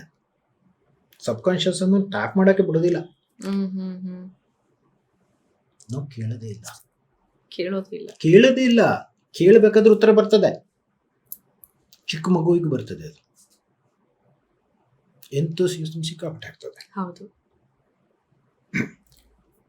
ಅದು ಇದು ಹೋದಂಗೆ ಎಂತೂಸಿಯಾಸಮ್ ಕಡಿಮೆ ಆದಾಗೆ ಇದು ಬರ್ತದೆ. ಅದಕ್ಕೆ ಸ್ಪಿರಿಚುವಾಲಿಟಿ ಬರೋದು ಯಾವಾಗಲೂ 60 ನಂತರ. ಆದರೆ ಆ್ಯಕ್ಚುಲಿ ಹಾಗಲ್ಲ. ಇದನ್ನು ನಮ್ಮ ಇದರಲ್ಲಿ ನಾವು ಯಾವಾಗಲೂ ಯಂಗ್ಸ್ಟರ್ಸ್ಗಳಿಗೆ ಅದನ್ನು ಹೇಳ್ತೀವಿ. 60 ನಂತರ ಅವ್ನು ಮತ್ತೆ ಮುದಿ ಮರಲ್ಲ ಅಂತ ನಾವು ಕರಿತೀವಿ. ಎಲ್ಲ ಆಗೋದ್ಮೇಲೆ ಮತ್ತೆ ಅಧ್ಯಾತ್ಮ ಬಂದು ಎನರ್ಜಿನೇ ಇರಲ್ಲ. ಮತ್ತೇನೋ ಹೇಳ್ಕೊಂಡು ಇದನ್ನು ಈಗ ಜ್ಞಾನ ಅಂತ ಇರ್ತದೆ. ಇನ್ನೂ ಒಂದು ಹೇಳ್ತೀವಿ, ಇವತ್ತು ಯಂಗ್ಸ್ಟರ್ಸ್ ಏನಾದ್ರು ಅಧ್ಯಾತ್ಮ ಅಥವಾ ಆ ಲೈನ್ಸ್ ಅಲ್ಲಿ ಮಾತಾಡಕ್ ಹೋದ್ರೆ ನಿಂಗೇನು ವಯಸ್ಸಾಗಿ ಹೋಗಿದ್ಯಾ, ಯಾಕೆ ಹಿಂಗೆಲ್ಲ ಮಾತಾಡ್ತೀಯಾ, ಯಾಕೆ ಈ ತರ ಯೋಚನೆ ಮಾಡ್ತೀಯಾ ಅಂತಾನು ಹೇಳ್ತೀವಿ. ಹೌದು, ಆಕ್ಚುಲಿ ಹಂಗೆ ಇರ್ಬೇಕು ಅಂತ ನೀವ್ ಹೇಳ್ತೀರಾ. ಹಾಗೆಲ್ಲ ಅದನ್ನ ಕೋರಿಲೇಟ್ ಮಾಡಕ್ ಆಗ್ತಾ ಇಲ್ಲ ಜನಗಳಿಗೆ. ನಮ್ಮ ಈಗಿನ ಪರಿಸ್ಥಿತಿಯಲ್ಲಿ ಅದನ್ನ ಒಂದು ಈಗ ನಾನು ಹೇಳಿದಲ್ಲ, ಲೌಕಿಕ ಇದ್ದುಕೊಂಡು ಅದನ್ನ ತಕೊಂಡು ಹೋಗಕ್ಕೆ ನಮಗೆ ಗೊತ್ತಾಗ್ತಾ ಇಲ್ಲ. ಆ ಸಿಸ್ಟಮ್ ನಮ್ಮ ಹತ್ರ ಇಲ್ಲ, ಲಿಂಕ್ ಮಾಡಕ್ ಆಗ್ತಿಲ್ಲ. ಅದನ್ನೇ ಎನರ್ಜಿಯನ್ನು ನೀವು ಪೊಟೆನ್ಶಿಯಲ್ ಅನ್ನು ನಿಮ್ಗೆ ಡೆವಲಪ್ ಮಾಡಕ್ ಬರ್ತಾ ಇಲ್ಲ. ಒಂದ ಕ್ರೇಜಿ ಆಗ್ತಾನೆ. ಹೌದು. ಈಗ ನಿಮ್ಗೆ ಕಾಣ್ಬೋದು ಅಲ್ಲಿ ಇಲ್ಲಿ ಧ್ಯಾನಕ್ಕೆ ಹೋಗೋರು ಸಿಕ್ಕಾಪಟ್ಟೆ ಆಗ್ಬಿಟ್ಟಿದ್ದಾರೆ. ಈ ಝೀಗಳೆಲ್ಲ ಬಂದ ನಂತರ ಇನ್ನೂ ಸಹ ಜಾಸ್ತಿ ಆಗಿದ್ದಾರೆ. 2 ವರ್ಷ 3 ವರ್ಷ ಕೆಲಸ ಮಾಡ್ತಾರೆ, ಎಲ್ಲ ಬಿಟ್ಬಿಟ್ಟು ಹೋಗ್ತಾರೆ. ಸೂಸೈಡಿಂಗ್ ಇನ್ಕ್ರೀಸ್ ಆಗಿದೆ. ಹೌದು. ಏನಕ್ಕೆ ಸೂಸೈಡ್ ಆಗ್ತಾ ಇದೆ? Conflict inside within you, that is increasing. Man is not peaceful today. ಹೌದು. ಕಾಮ್ ಇದೆಯಲ್ಲ, ಅದನ್ನು ನೀವು ತರಬೇಕು ಶರೀರದಲ್ಲಿ. ಇಲ್ಲಿ ಒಬ್ಬ ಬಿದ್ದಿಗ ಸಾಯ್ತಾ ಇದ್ರು ಕಾಮ್ ಆಗಿರೋದು ಹೇಗೆ, ಅವನನ್ನು ಹೇಗೆ ಒಬ್ಬ ಬಿದ್ದ ಇಲ್ಲಿಗ ಅವನನ್ನು ಹೀಗೆ ಉಳಿಸ್ಬೋದು ಅಂತ ನಾವು ಯೋಚನೆ ಮಾಡಬೇಕಾದ್ರೆ ನಾವು ಕಾಮ್ ಇದ್ರೆ ಮಾತ್ರ ಯೋಚನೆ ಮಾಡಬೇಕು. ಇಲ್ಲಿ ಆದರೆ ಆಗೋದಿಲ್ಲ. ಆ ಸ್ಟೇಟ್ ಅನ್ನು ನೀವು ತರಕ್ಕೆ ಅಭ್ಯಾಸ ಮಾಡಬೇಕು. ಅದು ಇದರಿಂದ ಸಾಧ್ಯ ಇದೆ. ನೀವು ಆಕ್ಟಿವೇಟ್ ಮಾಡ್ಕೊಂಡು ಬಂದ್ರೆ ಫಸ್ಟ್ ಇವಾಗ ಕಷ್ಟ ಇದೆ. ಅದು ನಾನು ಯೂಶುವಲಿ ಏನು ಹೇಳ್ತೀನಿ, ಒಂದು ಇದನ್ನ ಹೇಳ್ತೀನಿ, how to cut the ego. ಈಗ ಕಟ್ ಮಾಡೋಕ್ಕೆಲ್ಲ 4 ಸ್ಟೇಜ್ ಬೇಕು. ಅಯ್ಯೋ. ಹೇಗೆಂದ್ರೆ he may be right, first stage may be. Second I may be wrong. Okay. He is right, I am wrong. I am wrong ಅಂತಂದ್ರೆ ಲಾಸ್ಟಿಗೆ ಹೇಳ್ಬೇಕು. ನಿಮಗೆ ಫಸ್ಟಿಗೆ ಹೇಳಿದ್ರೆ ಅದು ಕೇಳದೇ ಇಲ್ಲ. ಯಾರು ಒಪ್ಕೊಳ್ಳಲ್ಲ. ಹೌದು, ಇದು ದೊಡ್ಡ ಕಷ್ಟ. ಇದನ್ನ ಅಭ್ಯಾಸ ಮಾಡಬೇಕು. ಅಲ್ಲಿ ಕಾನ್ಫ್ಲಿಕ್ಟ್ಸ್ ಕಮ್ಮಿ ಆಗ್ತಾ ಬರುತ್ತೆ. ಕಾನ್ಫ್ಲಿಕ್ಟ್ ಅಂಡ್ ಇದು ನಮ್ಮ ಆಲೋಚನೆಯ ಕಡೆಯ ಹಂತ ಇದೆ ಆಕ್ಚುಲಿ ಇವತ್ತಿಗೆ. ಅವನ್ ಸರಿ ಇರ್ಬೋದು, ನಾನೇ ತಪ್ಪಿರ್ಬೋದು ಅನ್ನೋದು ನಮ್ಮ ಎಲ್ಲ ಆಲೋಚನೆ ಆದ್ಮೇಲೆ, ಸೋತ್ ಮೇಲೆ ಇನ್ನೇನು ದಾರಿ ಇಲ್ಲ ಅಂದಾಗ ಬಹುಶಃ ಇದಿರಬಹುದಾ ಅಂತ ಫಸ್ಟಿಗೆ ಕೊಡ್ಬೇಕು. ಅವ್ನ್ ಸರಿ ಇರ್ಬೋದು ಅಂತ ಕೊಟ್ರೆ ಹಿ ಮೇ ಬಿ ರೈಟ್, ಅವ್ನು ಸರಿ ಇರಬಹುದು, ಅವಾಗ ಇದು ಬಿಡ್ತದೆ. ಅವ್ನು ಸರಿ ಇದ್ದಾನೆ ಅಂತ ಹೇಳಿದ್ರೆ ಇಲ್ಲಿ ಜಗಳನೆ ಇರಬಹುದು. ಇರಬಹುದು, ಪಾಸಿಬಿಲಿಟಿ ಇದೆ ಅಲ್ಲಿ ಅಂತ ಅದನ್ನು ಕೊಡಬೇಕು. ಆ ಪಾಸಿಬಿಲಿಟಿ ಇದೆ ಅಂತ ಹೇಳುವಾಗ ನೀವು ಒಂದು ಬ್ರೀತ್ ತಗೋತೀರಿ. ನೀವು ಫಿಸಿಕಲಿ ನಿಮ್ಮ ಇದರಲ್ಲಿ ಏನಾಗುತ್ತೆ ಅಂತ ನಾನು ಹೇಳ್ತೀನಿ. ಈಗ ನಾನು ಹೇಳ್ತಾ ಇರ್ತೀವಿ, ನಿಮ್ಗೆ ಫಸ್ಟಿಗೆ ಹೇಳಿದ್ದು ಬ್ರೈನ್. ಈಗ ಬ್ರೈನ್ ಅಲ್ಲಿ ಅದು ಏನು ನಿಮ್ಮ ಫಿಸಿಕಲಿ ಏನು ನೀವು ಮಾಡ್ತೀರಾ, You'll take a breath. You'll give a gap between the action and reaction. Okay okay. One is action. ಹ್ಮ್. ಈಗ ಯಾರೊಬ್ಬ ಹೇಳ್ದ, ಇನ್ನೊಬ್ಬ ರಿಯಾಕ್ಟ್ ಮಾಡ್ತಾನೆ. ಹ್ಮ್. ಇನ್ನೊಂದಿದೆ response. When you convert your reaction into response, you'll be a changed personality in your life. That's what we have to do today. What the generation that is needed, this one. You have to convert your reaction to response. The moment you convert it, ನಿಮ್ಮ ಇದು start ಆಗ್ಬಿಡ್ತದೆ. ನಾವೇ ನಮ್ಮನ್ನು cut ಮಾಡಕ್ಕೆ ಶುರು ಮಾಡ್ತೀವಿ. Conflicts ಕಮ್ಮಿ ಆಗುತ್ತೆ, ಕಾನ್ಫ್ಲಿಕ್ಟ್ ಕಡಿಮೆ ಆಗುತ್ತೆ, ಚೆನ್ನಾಗಿ ನಿದ್ರೆ ಬರುತ್ತೆ, ತಲೆ ಕರೆಕ್ಟ್ ಆಗಿ ಕೆಲಸ ಮಾಡ್ತದೆ, ನಿಮ್ದು ಬಾಣ ಬಿಟ್ಟಂಗೆ ಕೆಲಸ ಮಾಡ್ತದೆ brain. You activate your both the brains and you activate your sushumna. Nice. The sushumna may be 0, shunya or purna. ಈಗ ನಿಮ್ಮ ಇದರಲ್ಲಿ ರೆಗ್ಯುಲರ್ ಇದರಲ್ಲಿ ಅದು ಶೂನ್ಯ ಸ್ವರ ಅಂತ ಕರೀತಾರೆ ಅದಕ್ಕೆ. ಸ್ವರೋದಯ ಅಂತ ಒಂದಿದೆ. ಬ್ರೀತಿನ ಬಗ್ಗೆ ಇರೋದು ಅದರಲ್ಲಿ ಕಂಪ್ಲೀಟ್. ಅದು ಶಿವ ಹೇಳಿರೋದು ಸ್ವರ ಉದಯ. ಇಲ್ಲೊಂದು ಬುಕ್ ಇದೆ ನೋಡಿ, ಸ್ವರ ಯೋಗ. ಹೌದು, Swara Yoga. The tantric science of brain breathing. Yes. ಇದು ಬಾರಿ ಹಳತ್ತು, ಇದು ಹೊಸ್ತಲ್ಲ, ಬುಕ್ ಹೊಸ್ತ ಅಷ್ಟೇ. ತುಂಬಾ ಹಳೆ ಇದೆ ಇದು. ವಿದ್ಯೆ ಅಥವಾ ಟೆಕ್ನಿಕ್ ಹಳೆದು, ತಂತ್ರನೇ ಇದು. ಈಗ ಯಾವ ಮೂಗಿ ಕೆಲಸ ಮಾಡುವಾಗ ಯಾವ ಕೆಲಸ ಮಾಡಬೇಕು ಅಂತ ಹೇಳ್ತದೆ. ಇದರಲ್ಲಿ ನಿಮಗೆ ಬ್ರೈನ್ ವೇವ್ಗಳ ಬಗ್ಗೆ ಹೇಳ್ತದೆ ಇದರಲ್ಲಿ. ಈಗ ನಾವು ನಮ್ಮ ಇದರಲ್ಲಿ ಈಗ ಬ್ರೈನ್ ಈಗ ಸೈಂಟಿಫಿಕ್ ಆಗಿ ಬ್ರೈನ್ ವೇವ್ಗಳು 5 ಟೈಪ್ ಇದೆ. ಬ್ರೈನ್ ವೇವ್ ಇದೆ ಅಂತ ಗೊತ್ತಿದೆಯಾ? ಇಲ್ಲ. ಈಗ ಬೀಟಾ, ಆಲ್ಫಾ, ಥೀಟಾ, ಡೆಲ್ಟಾ. ಹಾಗೆ 5 ಇದಿದೆ. ಅದು ಫ್ರೀಕ್ವೆನ್ಸಿ ಹರ್ಡ್ಸ್, ಇಷ್ಟು ಹರ್ಡ್ಸಿನ ಮೇಲೆ ಅದು ಯಾವ್ದು ಅಂತ ಇದೆ. ಈಗ ನಮ್ಮ ಮೊದಲಿನ ಇದರಲ್ಲಿ ನಮ್ಮ ಇಂಡಿಯನ್ ಫಿಲಾಸಫಿ ನೀವು ಬರ್ತಿದ್ದೀರಾ ಅಥವಾ ಆಯುರ್ವೇದ ಬರ್ತಿದ್ದೀರಿ, ಅನ್ನಮಯ ಕೋಶ, ಹೌದು, ಪ್ರಾಣಮಯ ಕೋಶ, ಮನೋಮಯ ಕೋಶ, ಜ್ಞಾನಮಯ ಕೋಶ, ಆನಂದಮಯ ಕೋಶ ಅಂತ ಹೇಳಿದ್ರು. 5 ಕೋಶ ಅಲ್ಲಿ ಹೇಳಿದ್ರು. ಈಗ ಸ್ವರ ಯೋಗದಲ್ಲಿ ಹೇಳ್ತದೆ, ನೀನು ಬ್ರೀದನ್ನು ಕಡಿಮೆ ಮಾಡ್ತಾ ಬಂದಾಗೆ, ಅದರಲ್ಲಿ ಟೆಕ್ನಿಕ್ ಹೇಗೆಂದ್ರೆ ಬ್ರೀದನ್ನು ಕಡಿಮೆ ಮಾಡ್ತಾ ಬರುವಂಥದ್ದು. ಈಗ ಬ್ರೀದ್ ನೀವು ಜಾಸ್ತಿ ಮಾಡಿದ್ರೆ ಏನಾಗುತ್ತೆ? ಸ್ಪೀಡ್ ಬ್ರೀದ್ ಮಾಡಿದ್ರೆ ಇದು ಸುರುತರ ಆಗುತ್ತೆ. ಮೈಂಡ್ ಏನಾಗುತ್ತೆ? ಹೈಪರ್. ಎಕ್ಸಾಕ್ಟ್ಲಿ. ಬ್ರೈನ್ ವೇವ್ ಅನ್ನು ಕಂಟ್ರೋಲ್ ಮಾಡೋದು how you can control by breath. Okay. By reducing the breath. ಈಗ ನೀವು ಬ್ರೀತ್ ಚೆಕ್ ಮಾಡಿದ್ರೆ ಇದೆಯಲ್ಲ, ನಿಮ್ಮ 50% ಬ್ರೀತ್ ನಾವು ಮಾಡಿರೋದಲ್ಲ, ಅಷ್ಟು ಸ್ಲೋ ಬ್ರೀದಿಂಗ್ ಇರುತ್ತೆ. ಆಮೇಲೆ ಯೂಶುವಲಿ ನಾವೇನು ಮಾಡ್ತೀವಿ ಅಂದರೆ, ನಾವು ಮಾತಾಡಬೇಕಾದ್ರೆ whether I am inhaling or exhaling, we have to track it. ಅದು ಹೆಂಗೆ ಸಾಧ್ಯ ಸರ್? ಈಗ ನೀವು ಮಾತಾಡ್ತಾ ಇದ್ದೀವಿ, ನಾನು ಮಾತಾಡ್ತಾ ಇದ್ದೀನಿ, ನಾನು ಬ್ರೀತ್ ಬಗ್ಗೆ ಗಮನ ಕೊಟ್ಟಿಲ್ಲ. ನೀವು ಮಾಡ್ತಿದ್ದೀರಾ. ಹೌದು. ಮಾತಾಡುವಾಗ ಇಷ್ಟೆಲ್ಲ ಹೇಳುವಾಗ ನೀವು ಬ್ರೀತ್ ಬಗ್ಗೆ ಒಂದು ಕಾನ್ಶಿಯಸ್ ಇದೆ. ಸಾಮಾನ್ಯರಿಗೆ ಮಾಡೋಕ್ಕಾಗಲ್ಲ, ಮಾಡೋದಿಲ್ಲ. ಇದನ್ನ ಅಭ್ಯಾಸ ಮಾಡಬೇಕು. ಇದೊಂದು ಟೆಕ್ನಿಕ್, ಸಿಂಪಲ್ ಟೆಕ್ನಿಕ್. ಸಿಂಪಲ್ ಅಲ್ಲ, ಸಿಂಪಲ್ಲೇ ಬ್ರೀತ್ ಬಗ್ಗೆ ಕಾನ್ಸಂಟ್ರೇಟ್ ಮಾಡೋದು. ನಿಮ್ಮ ಮೂಗು ತಣ್ಣಗಾಗ್ತಾ ಇದೆ, ಬಿಸಿ ಆಗ್ತಾ ಇದೆಯಾ ನೋಡಿ. ತಣ್ಣಗೆ ಕೂತಿದೆ, ಎಸಿ ಇದೆ. ಅದು ಎಸಿ ಮೂಗಿನ ತುದಿ ಮಾತ್ರ ಆಗತ್ತೆ, ಒಳಗಡೆ. Got it. When you take a deep breath, ತಣ್ಣಗಾಗುತ್ತೆ. ಹೌದು. You observe it again and again. The moment you start observing it, your breath is very deep.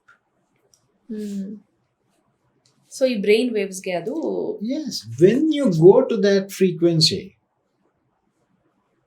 ಈಗ ನಿಮಗೆ ಸಿಂಪಲ್ ಆಗಿ ಹೇಳಬೇಕಂತ ಹೇಳಿದ್ರೆ gamma 30 to 100 Hz. Beta 13 to 8, alpha 8 to 13, theta 4 to 8, delta 0.5 to 4 hours. ಅಷ್ಟು slow breathing, low breathing ಇರುತ್ತೆ. ಇದು scientific ಆಗಿ ಹೇಳೋದು. ಈಗ ನಮ್ಮದಲ್ಲಿ ಕೋಶಗಳನ್ನು ಹೇಳ್ತಾ ಬಂದ್ರು, ಅನ್ನಮಯ ಕೋಶ, ಪ್ರಾಣಮಯ ಕೋಶ, ಮನೋಮಯ ಕೋಶ, ಜ್ಞಾನಮಯ ಕೋಶ, ಆನಂದಮಯ ಕೋಶ ಅಂತ. ಈಗ ನೀವು ಆನಂದ ಇದನ್ನೇ ನೀವು ಈಗ ಕೋರಿಲೇಟ್ ಮಾಡ್ತೇನೆ ನಾನು ಹೇಳಿದ್ರೆ, ಈಗ ಅನ್ನಮಯ ಕೋಶದಲ್ಲಿ ಇರ್ಬೇಕಾದ್ರೆ ಫಿಸಿಕಲ್ ಬಾಡಿ ಬಗ್ಗೆ ಇರ್ತದೆ. ಪ್ರಾಣಮಯ ಕೋಶ ಅಂದ್ರೆ ಏನು? ನಮ್ಮ ಶರೀರದಲ್ಲಿರುವಂತ ವಾಯು ದಶನಾಡಿ ಅಂತ ನಾನು ನಿಮ್ಗೆ ಹೇಳಿದ ಹಾಗೆ ನೋಡಿ. ಹೌದು. ಆ ದಶನಾಡಿಗಳು ಎಲ್ಲೆಲ್ಲಿ ಇರ್ತದೆ, ಅದು ಯಾವ್ದನ್ನು ಕಂಟ್ರೋಲ್ ಮಾಡ್ತದೆ ಅಂತ ಇದೆ. ಓಕೆ.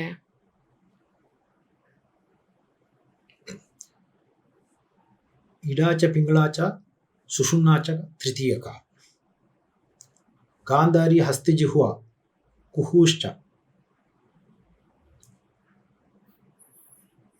ಶಂಖಿನಿ, ಹೀಗೆ 10 ನಾಡಿಗಳು ನಿಮ್ಗೆ ಇದರಲ್ಲಿ ಬರ್ತದೆ. ಇದರಲ್ಲಿ ಇದೆ, ಶ್ಲೋಕ ಇದೆ, ನಿಮ್ಗೆ ಓದಿ ಹೇಳಬಲ್ಲ ಇದನ್ನ. ಗರ್ಭ ಹೇಗೆ ಉತ್ಪತ್ತಿ ಆಯಿತು ಅದ್ರ ಬಗ್ಗೆ ಕೊಡ್ತಾರೆ, ಈ ಬುಕ್ಕಲ್ಲಿ ಇದೆ. ಒಂದನೇ ದಿನ ಹೇಗಿತ್ತು ಗರ್ಭಾವಸ್ಥೆ, 4 ತಿಂಗಳಾದ್ರೆ ಹೇಗಿರ್ತದೆ ಅದ್ರ ಬಗ್ಗೆ ಇದೆ. ನಾಡಿಗಳ ಬಗ್ಗೆ ಇದೆ ನೋಡಿ. ಇಡಾಚ ಪಿಂಗಳಾಚ ಇವ ಸುಷುಮ್ನಾಚ ತೃತೀಯಕ, 3 ಮೇನ್ ನಾಡಿಗಳು, ಇಡ ಪಿಂಗಳ ಸುಷುಮ್ನ. ಗಾಂಧಾರಿ ಹಸ್ತಿಜಿಹ್ವಾಚ ಪೂಷಾಚೈವ ಯಶಸ್ವಿನಿ, ಆಲಂಬುಷ ಕುಹುಶ್ಚೈವ ಶಂಕಿನಿ ದಶಮಿ ತಥ. ಅಂದ್ರೆ 10 ನಾಡಿಗಳ ಬಗ್ಗೆ ಹೇಳಿದ್ರು. ಇನ್ನು ಅನ್ಯಶ್ಚ ನಾಡಿಕಾ ಕ್ಷುದ್ರ ಸಹಸ್ರಾಣಂ 270, 72,000 ಇದಲ್ಲದೆ ಇದೆ. 72,000 ನಾಡಿಗಳು ಅಂತ ನಮ್ಮ ಇದರಲ್ಲಿ ಬರ್ತದೆ. ಇದ್ರ ಮೇಲೆ ನಿಮ್ಗೆ ಮರ್ಮ ಅಂತ ಒಂದಿದೆ, ಅದು ಇನ್ನೊಂದು ಹ್ಯೂಜ್ ಸಬ್ಜೆಕ್ಟ್. ನೀವು ಅದನ್ನ ಆಕ್ಟಿವೇಟ್ ಮಾಡ್ಕೊಂಡ್ರೆ ಇನ್ಸ್ಟಂಟ್ ಆಗಿ ನಿಮಗೆ ರಿಲೀಫ್ ಸಿಗುತ್ತೆ. ಹೆಲ್ತ್ ಇಶ್ಯೂಗಳು ನೀವು ಅದನ್ನ ಮರ್ಮ ಚಿಕಿತ್ಸೆ ಅಂತ ಹೇಳ್ತೀವಿ. ವರ್ಮಕಲ ಅಂತ ತಮಿಳ್ನಾಡು ಇರ್ತದೆ, ಸಿದ್ಧರು ಇದರಲ್ಲಿ. ಈಗ ನಾರ್ತ್ ಅಲ್ಲಿ ಮರ್ಮ ಚಿಕಿತ್ಸೆ ಅಂತ ಹೇಳ್ತಾರೆ, ಇಲ್ಲಿ ವರ್ಮಕಲಾಯಿ ಅಂತ ಕರೀತಾರೆ. ಇನ್ನೀಗ ಇದೇ ಇದರಲ್ಲಿ ಮುಂದುವರೆದರೆ ಇಡಾಚ ವಾಮ ಭಾಗೇತು ದಕ್ಷಿಣೇ ಪಿಂಗಲ ತಥ. ಅಂದ್ರೆ ಲೆಫ್ಟ್ ಅಲ್ಲಿ ಇಡ, ಬಲದಲ್ಲಿ ಪಿಂಗಳ, ದಕ್ಷಿಣೇ ತಥ. ಬ್ರಹ್ಮರಂಧ್ರೆ ಸುಷುಮ್ನ, ಬ್ರಹ್ಮರಂಧ್ರೆ ಅಂದ್ರೆ ಮಧ್ಯದಲ್ಲಿ ಅಂತ. ಗಾಂಧಾರಿ ವಾಮ ಚಕ್ಷಸಿ, ಚಕ್ಷು ಕಣ್ಣು, ವಾಮ ಅಂದ್ರೆ ಎಡಗಣ್ಣು. ದಕ್ಷಿಣೆ ಹಸ್ತಿಜಿಹ್ವ, ಪೂಷಾ ಕರ್ಣೇತ ದಕ್ಷಿಣೆ. ವಾಮೇ ಯಶಸ್ವಿನಿ ಚೈವ, ಮುಖೇ ಆಲಂಬುಷ. ದಶನಾಡಿಗಳು ಎಲ್ಲೆಲ್ಲಿದೆ ಅಂತ ಹೇಳಿದ್ರು. ಕುಹುಶ್ಚ ಲಿಂಗಮೂಲೆ, ಶಂಕಿನಿ ಶಿರಸೋಪರಿ. ಏವಂ ದ್ವಾರಂ ಸಮಾವೃತ್ಯ ತಿಷ್ಠಂತಿ ದಶನಾಡಿಕಾ. ಇದು ಈ ಇದರಲ್ಲಿ ದಶನಾಡಿಗಳು ಕೂತಿದೆ ಅಂತ ಇದರ ಅರ್ಥ. ಬ್ಯೂಟಿಫುಲ್. ಸೊ ಎಲ್ಲವೂ ನಮ್ಮ ಪುರಾಣಗಳಲ್ಲಿದೆ, ಎಲ್ಲ ಇದೆ. ನಾವು ಅದನ್ನ ತಿಳ್ಕೋಬೇಕು, ಕಲ್ತ್ಕೋಬೇಕು. ಅದನ್ನ ನಾವು ಕರೆಕ್ಟ್ ಆಗಿ ಬಳಕೆನೂ ಮಾಡಬೇಕು. ಇದು ಏನು ಅಂತ ನೋಡ್ಬೇಕು, ಅದನ್ನ ನೋಡ್ಬೇಕು. ಅದನ್ನ ನೋಡ್ಲಿಕ್ಕೆ ಗೊತ್ತಿಲ್ಲ, ನಾವು ಏನ್ ಮಾಡ್ತೀವಿ, ರಾವಣ ಅಂತ ಹೇಳಿದ ತಕ್ಷಣ ಸೀತೆ ಅಪಹರಣ ಮಾಡೋದಂತ ಅಷ್ಟೇ ತಿಳ್ಕೊಂಡಿದ್ದೀವಿ. ಇದಿತ್ತು ನಂಬರ್ 1 ಎಕ್ಸ್ಪರ್ಟ್ ಮರ್ಮ ಚಿಕಿತ್ಸಕ. ಅವ್ರ ಶಿಷ್ಯ ಅಂತ ಹೇಳ್ಕೋಬಹುದು. ಈಗ ಅವ್ರಿಗೆ ಹೇಳ್ಕೊಟ್ಟಿರೋದು ನಾನು ಕಲ್ತಿದ್ದೀನಿ. ಲೀನಿಯೇಜಿನವರಿಂದ ಕಲ್ತಿರೋದು. ಇವತ್ತು ಕನ್ಯಾಕುಮಾರಿಯಲ್ಲಿ ಇದ್ದಾರೆ ಅವ್ರ ಲೀನಿಯರ್, ಅವ್ರು ಹೇಳ್ಕೊಳ್ತಾ ಇಲ್ಲ. ಬಟ್ ಅದು ನಾನು ಅಗಸ್ತ್ಯ ಮೂಲದಿಂದ ಕಲ್ತಿದ್ದೆ, ರಾವಣನ ಮೂಲದಿಂದ ಕಲಿಯುವಂತ ಒಂದು ಅವಕಾಶ ನನಗೆ ಸಿಕ್ಕಿತ್ತು. ಹೇಳ್ಕೊಳ್ಳೋದಿಲ್ಲ. ಅಗಸ್ತ್ಯರ ಬಗ್ಗೆ ಅವರು ಒಂಥರ ರಿಸರ್ವ್ಡ್ ಆಗಿದ್ರು. ಅಗಸ್ತ್ಯರ ಬಗ್ಗೆ ಇವರು ಸಿದ್ಧರ ಇದು ಇಂಥದ್ದು ಇವ್ರನ್ನ ಇವರು ಹೇಳಿಲ್ಲ ಅಂತ ಒಂದು ಡೌಟ್ ಬಂದು ನನಗೆ. ಮಾತನಾಡಿದ್ರೆ ಇವರು ರಾವಣನ ಶಿಷ್ಯಂದ್ರು. ಇವರು ಇವತ್ತಿಗೂ ಇದ್ದಾರೆ ರಾವಣನ ಶಿಷ್ಯಂದ್ರು. ಕನ್ಯಾಕುಮಾರಿಯಲ್ಲಿ ಇವತ್ತಿಗೂ ಇದೆ. ಅವರು ಶಿವ ಶಿವ ಅಂತ ಹೇಳ್ತಾರೆ ಅಷ್ಟೇ, ಅಗಸ್ತ್ಯ ಅಂತ ಹೇಳಲ್ಲ ಅಷ್ಟೇ. ಓ, ಇದು ತುಂಬಾ ಆಶ್ಚರ್ಯ ಆಗೋ ವಿಷಯ ಇದು. ಸೋ ಪವರ್ಫುಲ್ ಟೆಕ್ನಿಕ್ಸ್ಗಳಿದೆ. ಓಕೆ ಸರ್, ಇವಾಗ ನಾವು ಮೊದಲಿನಿಂದನೂ ಮಾತಾಡಿದ್ವಿ ಯಂತ್ರ, ಮಂತ್ರ, ತಂತ್ರ, ಮಾಟ ಮಂತ್ರ, ಅದನ್ನ ಹೇಗೆ ಬ್ರೀದಿಂಗ್ ಟೆಕ್ನಿಕ್ಸ್ ಇಂದ ಅಥವಾ ಬ್ಲಾಕೇಜ್ ಮಾಡೋದು, ಅನ್ಬ್ಲಾಕ್ ಮಾಡೋದು, ಒಳ್ಳೇದಕ್ಕೆ ಇನ್ ನೆಗೆಟಿವ್ಗೆ ಎಲ್ಲ ಬಳಸ್ತಾರೆ ಅಂತ. ಈಗ ಇನ್ನೊಂದು 2 ಚಿಕ್ಕ ಪ್ರಶ್ನೆಗಳು ನಮ್ಮ ಆಡಿಯನ್ಸ್ ಪರ್ಸ್ಪೆಕ್ಟಿವ್ ಇಂದ. ಅವ್ರಿಗೊಂದು ಸಣ್ಣ ಸಣ್ಣ ಏನ್ ಡೌಟ್ಗಳಿರ್ಬೋದೋ ಅದನ್ನ ಕೇಳೋ ಪ್ರಯತ್ನ ಮಾಡ್ತೀನಿ. ಇನ್ ಜನರಲ್ ನಮ್ಮ ಜೀವನದಲ್ಲಿ ನೋಡ್ತೀವಿ, ಏನೋ ಮಕ್ಳಿಗೆ ಭಯ ಬಿದ್ರು, ಹುಷಾರಿಲ್ಲ ಅಂದ್ರೆ ದೇವಸ್ಥಾನಕ್ಕೆ ಹೋಗಿ ಯಂತ್ರ ಹಾಕ್ಸೋದು ಅಂತ ಹೇಳ್ತೀವಿ. ಅದು ಏನಪ್ಪ ಇದೆ ಅಂತ ಒಂದ್ಸತಿ ತೆಗೆದು ನೋಡಿದ್ರೆ ಅದ್ರೊಂದು ಕಾಪರ್ ಪ್ಲೇಟ್ ಅಲ್ಲಿ ಏನೋ ಒಂದಷ್ಟು ಬರ್ದಿರ್ತಾರೆ, ಹಾಕ್ಸಿರ್ತಾರೆ. ಅದಕ್ಕೆ ಆ ಪವರ್ ಇದೆಯಾ? ಅದನ್ನ ಹೋಗ್ಸೋಂತ ಶಕ್ತಿ ಇರುತ್ತಾ? ಅದು ಏನಂತ ಹೇಳಿದ್ರೆ, ಈಗ ಯಾವುದೋ ಒಂದು ದೇವಿ ಅಥವಾ ಇದನ್ನ ಆ ಫಾರ್ಮ್ ಅನ್ನ ಅದರಲ್ಲಿ ಬರೆದಿರ್ತಾರೆ. ಹೌದು, ಅದಕ್ಕೆ ಯಂತ್ರ ಅಂತ ಕರೀತಾರೆ. ಹೌದು. ಆ ಇದನ್ನ ಬಂದು ಅದರಲ್ಲಿ ಒಂದು ಬೀಜಾಕ್ಷರ ಇರುತ್ತೆ. ಅದರಲ್ಲಿ ಯಾವುದೋ ಒಂದು ಅಕ್ಷರ ಇರುವಂತದಕ್ಕೆ ಬೀಜಾಕ್ಷರ ಅಂತ ಹೇಳ್ತೀವಿ, ಬೀಜ ಮಂತ್ರ ಅಂತ ಕರಿತೀವಿ. ಹ್ರೀಂ ಕ್ರೀಂ ಅದರದ್ದು ಯಾವುದೋ ಒಂದು ಅದರಲ್ಲಿ ಬರೆದಿರ್ತಾನೆ. ಆ ಇದನ್ನ ಅದರಲ್ಲಿ ಇನ್ಪುಟ್ ಮಾಡಿ ಇವರಿಗೆ ಹಾಕುವಂಥದ್ದು. ಅವಾಗ ಅದು ಏನಾಗತ್ತೆ ಅಂತಂದ್ರೆ ಆ ನೆಗೆಟಿವಿಟಿ ಇವರಿಗೆ ಟಚ್ ಆಗೋದಿಲ್ಲ. ಹಾಗಾಗಿ ಇಟ್ ವರ್ಕ್ಸ್. ಓಕೆ, ಇನ್ನು ಈ ಕೆಲವು ಪ್ರಾಕ್ಟೀಸಸ್ನ ಪರ್ಟಿಕ್ಯುಲರ್ಲಿ ಅಮಾವಾಸ್ಯೆ ದಿನನೇ ಮಾಡಬೇಕು ಅಂತ ಒಂದಿರುತ್ತೆ. ಅಮಾವಾಸ್ಯೆಗೆ ಯಾಕೆ ಮಾಡ್ತಾರೆ ಅಂದ್ರೆ, ಯೂಶುವಲಿ ಮಾಟ ಮಂತ್ರಗಳನ್ನ ಅಥವಾ ಯಾವುದೇ ಇದನ್ನ ಅಮಾವಾಸ್ಯೆಗಳಲ್ಲಿ ವಿಶೇಷ ದಿನಗಳು. ಆಕ್ಚುಲಿ ಈ ಚಂದ್ರ ಇದೆಯಲ್ಲ, ಅಲ್ಲಿ ಪವರ್ ಇಲ್ಲ. ಓಕೆ, ಈಗ ನಾವು ಭೂಮಿಯಲ್ಲಿ ಇದ್ದೀವಿ. ಈಗ ಸಮುದ್ರದಲ್ಲಿ ನಿಮಗೆ ಉಬ್ಬರ ಇಳಿತ ಆಗ್ತಾ ಇರ್ತದೆ. ಹೌದು. ನಮ್ಮ ಬ್ಲಡ್ ಹಾಗೆ, ಅದರ pH ನಮ್ಮ ಬ್ಲಡ್ಡಿನ pH ಬಾರಿ ಒಂದೇ. ಸಮುದ್ರದ ಇದೆ ಹಾಗೆ ನಮ್ಮಲ್ಲಿ ಬ್ಲಡ್ ಇದೆ. ಇದು ಸಹ ನಿಮಗೆ ಉಬ್ಬರ ಇಳಿತ ಆಗ್ತದೆ. ಕರೆಕ್ಟ್. ಅದಕ್ಕೆ ಈ ಕೆಲವರಿಗೆ ಹುಣ್ಣಿಮೆ ಬಂದಾಗ ಎಸ್ಪೆಷಲಿ ಲೇಡೀಸ್ಗಳಿಗೆ ಸ್ವಲ್ಪ ವಿಚಲಿತ ಆಗ್ತಾರೆ. ಲುನಾರಿಕ್ ಅಂತ ಕರೀತಾರೆ ಅದನ್ನ. ಲೂನರ್ ಸೈಕಲ್ ಅವರನ್ನ ಡಿಸ್ಟರ್ಬ್ ಮಾಡ್ತದೆ, ಮೈಂಡ್ ಅನ್ನು. ಮತ್ತೆ ಅವರ ನಿಮ್ಮ ಥೈರಾಯ್ಡ್ ಇದರ ಹಾರ್ಮೋನಲ್ ಇಂಬ್ಯಾಲೆನ್ಸ್ ಆಗುತ್ತೆ ಅಲ್ಲಿ.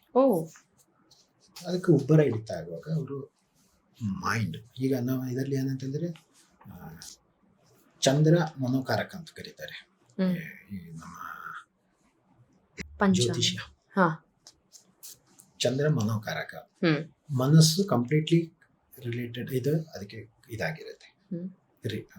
ಆ ಅಟ್ರಾಕ್ಷನ್ ಆಫ್ ಇದೆಯಲ್ಲ, ಅದು ಹುಣ್ಣಿಮೆ ದಿವಸ ಜಾಸ್ತಿ, ಅಮಾವಾಸ್ಯೆ ದಿವಸ ಕಡಿಮೆ. ಆ ಮಾಡುವವರು ಅದು ದಿವಸ ಮಾಡಿದ್ರೆ ಅದು ಬಾಣದಾಗಿ ಹೋಗ್ತದೆ ಅಂತ ಹೇಳುವಂಥದ್ದು. ಮತ್ತೆ ಈ ಇನ್ನೊಂದು ಗ್ರಹಣಗಳು, ಅದು ಭಾರಿ ಇಂಪಾರ್ಟೆಂಟ್. ಆವಾಗಲೂ ಅದರದ್ದು ಕಡಿಮೆ ಆಗುತ್ತೆ. ಅದರ ಎಫೆಕ್ಟು 0 ಬಂದಾಗ ಇಲ್ಲಿ ನೀವು ಆಕ್ಟಿವೇಶನ್ ಮಾಡಿದ್ರೆ ಇದು ಜಾಸ್ತಿ. ಅದಕ್ಕೆ ಆ ದಿವಸವನ್ನು ಅವರು ಪ್ರಿಫರ್ ಮಾಡ್ತಾರೆ. ವಂಡರ್ಫುಲ್. ಓಕೆ, ದಟ್ಸ್ ಒಂದು ಲಾಜಿಕ್ ಸಿಕ್ತು ಇವಾಗ ಅದು ಏನು ಅಂತ. ಇವಾಗ ನಮ್ಮ ಇಷ್ಟು ಕಾನ್ವರ್ಸೇಷನ್ ಒಂದು ನಟ್ಶೆಲ್ ಅಲ್ಲಿ ಹಾಕಬೇಕು ಅಂತ ಹೇಳಿದ್ರೆ, ಈ ತಂತ್ರ ಮಂತ್ರ ಯಂತ್ರ ಅನ್ನುವಂಥದ್ದು ಒಂದು ವಿದ್ಯೆ, ಅದರಲ್ಲಿ ಒಂದು ಸಾಧನೆ ಮಾಡುವುದಿದೆ. ಅಂದ್ರೆ ಏನೋ ಒಂದು ಎಕ್ಸ್ಟ್ರಾ ತಿಳ್ಕೊಳ್ಳುವಂಥದ್ದು, ಎಕ್ಸ್ಟ್ರಾ ಕಲಿಯುವಂಥದ್ದು, ಎಲ್ರಿಗಿನ್ನ ವಿಭಿನ್ನವಾಗಿರುವಂಥದ್ದು ಒಂದು ಶಕ್ತಿ ಅದು. ಈಗ ಇನ್ ಜನರಲ್ ಪಬ್ಲಿಕ್ ಅಂತ ಹೇಳಿದಾಗ ನೀವು ಹೇಳಿದ್ರಿ ಬ್ರೀದನ್ನ ಹೇಗೆ ಅಲೈನ್ ಮಾಡ್ಕೊಳ್ಳೋದು, 2 ನಾಸ್ಟ್ರಲ್ ಬ್ರೀದ್ ಮಾಡಬೇಕು, ಬ್ರೈನ್ ಆಕ್ಟಿವೇಶನ್ ಆಗುತ್ತೆ, ಬ್ಲಾಕೇಜಸ್ನ ತೆಗೆಯುತ್ತೆ. ಈ ವಿದ್ಯೆಗಳನ್ನ ಬ್ಲಾಕ್ ಮಾಡೋದಕ್ಕೆ ಅಂಡ್ ಬ್ಲಾಕೇಜ್ನ ತೆಗೆಯೋದಕ್ಕೆಲ್ಲ ಬಳಸಬಹುದು ಅಂತ. ಪುಟ್ ಇಟ್ ಇನ್ ಅ ನಟ್ಶೆಲ್ ಅಷ್ಟೇನೆ. ಕಾಮನ್ ಮ್ಯಾನ್ ಈ ಒಂದು ಶಕ್ತಿಯನ್ನ, ಒಂದು ಡಿವಿನಿಟಿಯನ್ನ ಪಡ್ಕೊಳ್ಬೇಕು. ಇದು ನನಗೆ ಹಳೆಯ ವಾಸನೆ ಇಲ್ಲಪ್ಪ, ಆದ್ರೆ ನನಗೊಂದು ಶುದ್ಧತೆ ಬೇಕು, ಒಂದು ಡಿವಿನಿಟಿ ಬೇಕು, ನನಗೂ ಅನ್ಕೊಂಡಿದ್ದನ್ನ ಮಾಡುವ ಶಕ್ತಿ ಬೇಕು. ಅಂದ್ರೆ ಇನ್ ಜನರಲ್ ಮನೆಯಲ್ಲಿ ಮಾಡಬಹುದಾದ ಕೆಲವು ಸಣ್ಣ ಪ್ರಾಕ್ಟೀಸಸ್ ಏನು, ಸೊ ದಟ್ ಅವ್ರಿಗೆ ಆ ಕಾನ್ಫ್ಲಿಕ್ಟ್ಸ್ ಇರಬಾರ್ದು. ಒಳಗಡೆ ಒಂದು ಯುದ್ಧ ಆಗುತ್ತೆ ನನ್ನ ಒಳಗಡೆನೆ ಅಂತ ಹೇಳಿದ್ರಿ. ಎಲ್ಲದಕ್ಕೂ ಅದೊಂದು ಮೂಲ ಕಾರಣ, ಎಲ್ಲ ಡಿಸ್ಟರ್ಬೆನ್ಸಸ್ಗೆ. ಇದಕ್ಕೆ ಏನ್ ಮಾಡ್ಬೇಕು ಅಂತ ಚೋಟ ಒಂದು ಸೊಲ್ಯೂಷನ್ ಹೇಳ್ತೀರಾ? ಫಸ್ಟ್ ಥಿಂಗ್, ಪೂರ್ವ ಕರ್ಮ ಇಲ್ಲದ್ರೆ ನಿಮ್ಗೆ ಅದು ಬರೋದಿಲ್ಲ. ಆಯ್ತಾ? ಅದಿದ್ರೆ ಮಾತ್ರ ನಿಮ್ಗೆ ಬರ್ತದೆ. ಓಕೆ. ಅದು ಬಂದಾಗಲೇ ನೀವು ಸಿಂಪಲ್ ಆಗಿ ನೋಡಿದ್ರೆ ಪ್ರಾಣಾಯಾಮ, ಓಕೆ, ಎಲ್ಲರೂ ಅನುಲೋಮ ವಿಲೋಮ ಮಾಡ್ಲೇಬೇಕಾದಂತದ್ದು. ಹೌದು, ಅನುಲೋಮ ವಿಲೋಮ ಮಾಡ್ಕೊಳ್ಳಿ. ಅಥವಾ ನಿಮಗೆ ನಾನು ಅನುಲೋಮ ವಿಲೋಮ ಯೋಗ ಅಲ್ಲ, ನನಗೆ ಇಂಟ್ರೆಸ್ಟ್ ಇಲ್ಲ ಅಂತ ಹೇಳಿ ಆದ್ರೆ ನಿಮ್ಮ ಕೈ ಇದೆಯಲ್ಲ, ಈ ಪೋರ್ಷನ್ ನೋಡಿ. ಓಕೆ. ಈ ಪೋರ್ಷನ್ ಅಲ್ಲಿ ಎರಡರಲ್ಲಿ ಒಂದು ಗಟ್ಟಿ ಇರ್ತದೆ ನೋಡ್ಕೊಳ್ಳಿ. ಯಾವ್ದು ಗಟ್ಟಿ ಇರ್ತದೆ ಅದು ಮೂಗು ಬ್ಲಾಕ್ ಇರ್ತದೆ ನೋಡ್ಕೊಳ್ಳಿ. ಇದನ್ನ ನೀವು ಆಕ್ಟಿವೇಟ್ ಮಾಡಬಹುದು. ಹೀಗೆ ನಿಮ್ಮ ಮೂಡ್ ಇಮಿಡಿಯೇಟ್ ಚೇಂಜ್ ಆಗುತ್ತೆ. ಮೂಡ್ ಚೇಂಜ್ ಆಗುತ್ತೆ. ಈಗ ನಂಗೆ ಬೇಜಾರು ಇರ್ಬೋದು, ಕೋಪ ಇರ್ತದೆ. ಹೌದು, ಇದರಲ್ಲಿ ಯಾವ್ದು ಎರಡರಲ್ಲಿ ಒಂದನ್ನ ನೀವೇ ಇದನ್ನ ಮಾಡಿ, ನಿಮ್ಮ ಬ್ರೈನ್ ಆಕ್ಟಿವೇಟ್ ಆಗುತ್ತೆ. ಈ ಕಿವಿ ಇದು ಲೋಬು.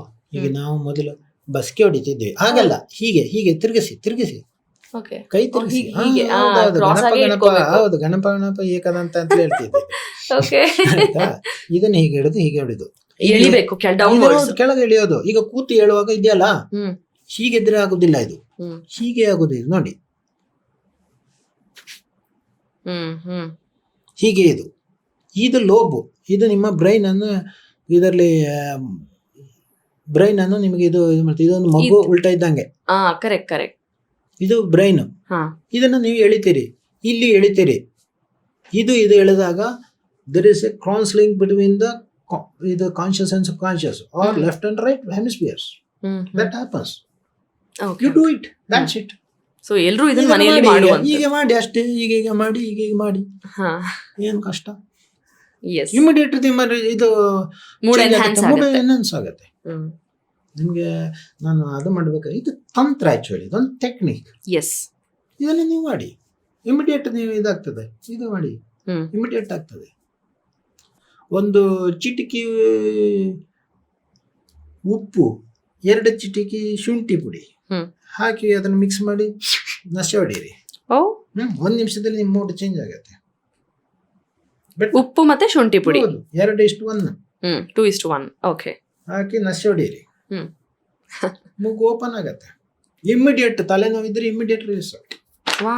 ಫ್ರಾಕ್ಷನ್ ಆಫ್ ಸೆಕೆಂಡ್ ಅಲ್ಲಿ. ನಿಮಗೆ ಮೈಗ್ರೇನ್ ಇದ್ರೆ ಹೊಡೀರಿ, ಟಕ್ಕ ನಿಲ್ತದೆ. ಮೈಗ್ರೇನ್ ಬರೋದೇ ಇಡಪಿಂಗಳ ಬ್ಲಾಕ್ ಆದ್ರೆ. ಸರ್, ನಮಗೆ ಬಹುಪಾಲು ಕಾಡುವಂತಹ ಭಯನೋ ಅನುಮಾನನೋ ಅದ್ರ ಬಗ್ಗೆ ಯಾವಾಗ್ಲೂ ಒಂದು ಕ್ವೆಶ್ಚನ್ ಮಾರ್ಕ್ ಇರುವಂತಹ ಸಬ್ಜೆಕ್ಟ್ ಇವತ್ತು ನಾವು ಮಾತಾಡಿದ್ದು. ಮಂತ್ರ, ತಂತ್ರ, ಅದರ ಶಕ್ತಿ ಏನು ಅನ್ನುವಂಥದ್ದು. ಆ ಶಕ್ತಿಯನ್ನ ಸಾಧಿಸಿದ್ದೀರಿ, ಅದರ ಒಳ ಹೊರಗು ನಿಮಗೆ ಗೊತ್ತಿದೆ. ಎಷ್ಟೋ ಟೆಕ್ನಿಕ್ಸು ಅಥವಾ ಅದನ್ನ ಡಿಕೋಡ್ ಮಾಡಿಕೊಟ್ಟಿದ್ದೀರಾ. ಹೆದರೋ ಅವಶ್ಯಕತೆ ಇಲ್ಲ, ಬಟ್ ಅದೊಂದು ಶಕ್ತಿ, ಅದೊಂದು ಸಾಧನೆ, ಅದೊಂದು ಸಿದ್ಧಿ ಅನ್ನೋದನ್ನ ಹೇಳಿದ್ದೀರಾ. ನಮಗೆ ಒಂದು ಸ್ವಲ್ಪ ಅದರದ್ದು ಫ್ಯಾಕ್ಟ್ಸ್ ಆ್ಯಂಡ್ ಫಿಗರ್ಸ್ ಏನು ಅಂತ ಗೊತ್ತಾಯಿತು. ಸುಮ್ಮನೆ ಅನ್ಕೊಂಡು ಮೂಢನಂಬಿಕೆ ಅಂತ ಅದನ್ನ ಅಲ್ಲಗಳಿದಿರ್ಬೋದು, ಅಥವಾ ಅದಿಲ್ಲ ಅಂತ ಕೀಳರಿಮೆ ಇರ್ಬೋದು. ಅದು ಯಾವುದೂ ಅಲ್ಲ, ಅದು ಇದೆ ಅನ್ನೋದನ್ನ ಹೇಳಿದ್ದೀರಾ. ಇನ್ನೇನು ಡೌಟ್, ಸಾಧ್ಯವಾದಷ್ಟು ಅದ್ರ ಬಗ್ಗೆ ಮಾತಾಡೋಕ್ಕೆ ನಮ್ಮ ಆಡಿಯನ್ಸ್ಗೆ ಅದ್ರ ಬಗ್ಗೆ ತಿಳಿಸ್ಕೊಡೋ ಪ್ರಯತ್ನ ಮಾಡಿದ್ದೀವಿ. ಸೊ ನಿಮ್ಮ ಆ ಸಿದ್ಧಿ ಶಕ್ತಿ ಬಗ್ಗೆ ಕೇಳಿ ಕೂಡ ತುಂಬ ಆಶ್ಚರ್ಯ ಆಯಿತು. ಸರ್ಪ್ರೈಸ್, ಶಾಕಿಂಗ್ ಎರಡೂ ಆಯಿತು. Thank you so much. Almost ನಾವು ಇವತ್ತು 1.5 ಗಂಟೆ ಕೂತು ಕಾನ್ವರ್ಸ್ ಮಾಡಿದ್ದೀವಿ. ನಿಮ್ಮ ಅಷ್ಟು ಸಮಯ ಕೊಟ್ಟಿದ್ದೀರಾ. ನಿಮ್ಮ ಪ್ರೊಫೆಷನ್ ಇದೆ, ನಿಮಗೆ ಯುವರ್ ಅ ಸಿವಿಲ್ ಇಂಜಿನಿಯರ್, ನಿಮ್ಮ ಆಫೀಸ್ ಇದೆ, ಅಲ್ಲಿ ಕರೀತಾ ಇದ್ದಾರೆ, ನಿಮ್ಮ ಶಕ್ತಿಗಳ ಸಾಧನೆ ಇದೆ, ಅದೆಲ್ಲದನ್ನ ನಮ್ಗೆ ಕೊಟ್ಟಿದ್ದೀರಾ ಅಷ್ಟು ಸಮಯನ. Thank you so much. ಅದ್ರ ಬಗ್ಗೆ ಜ್ಞಾನ ಕೂಡ ಕೊಟ್ಟಿದ್ದೀರಿ. Thanks a lot sir.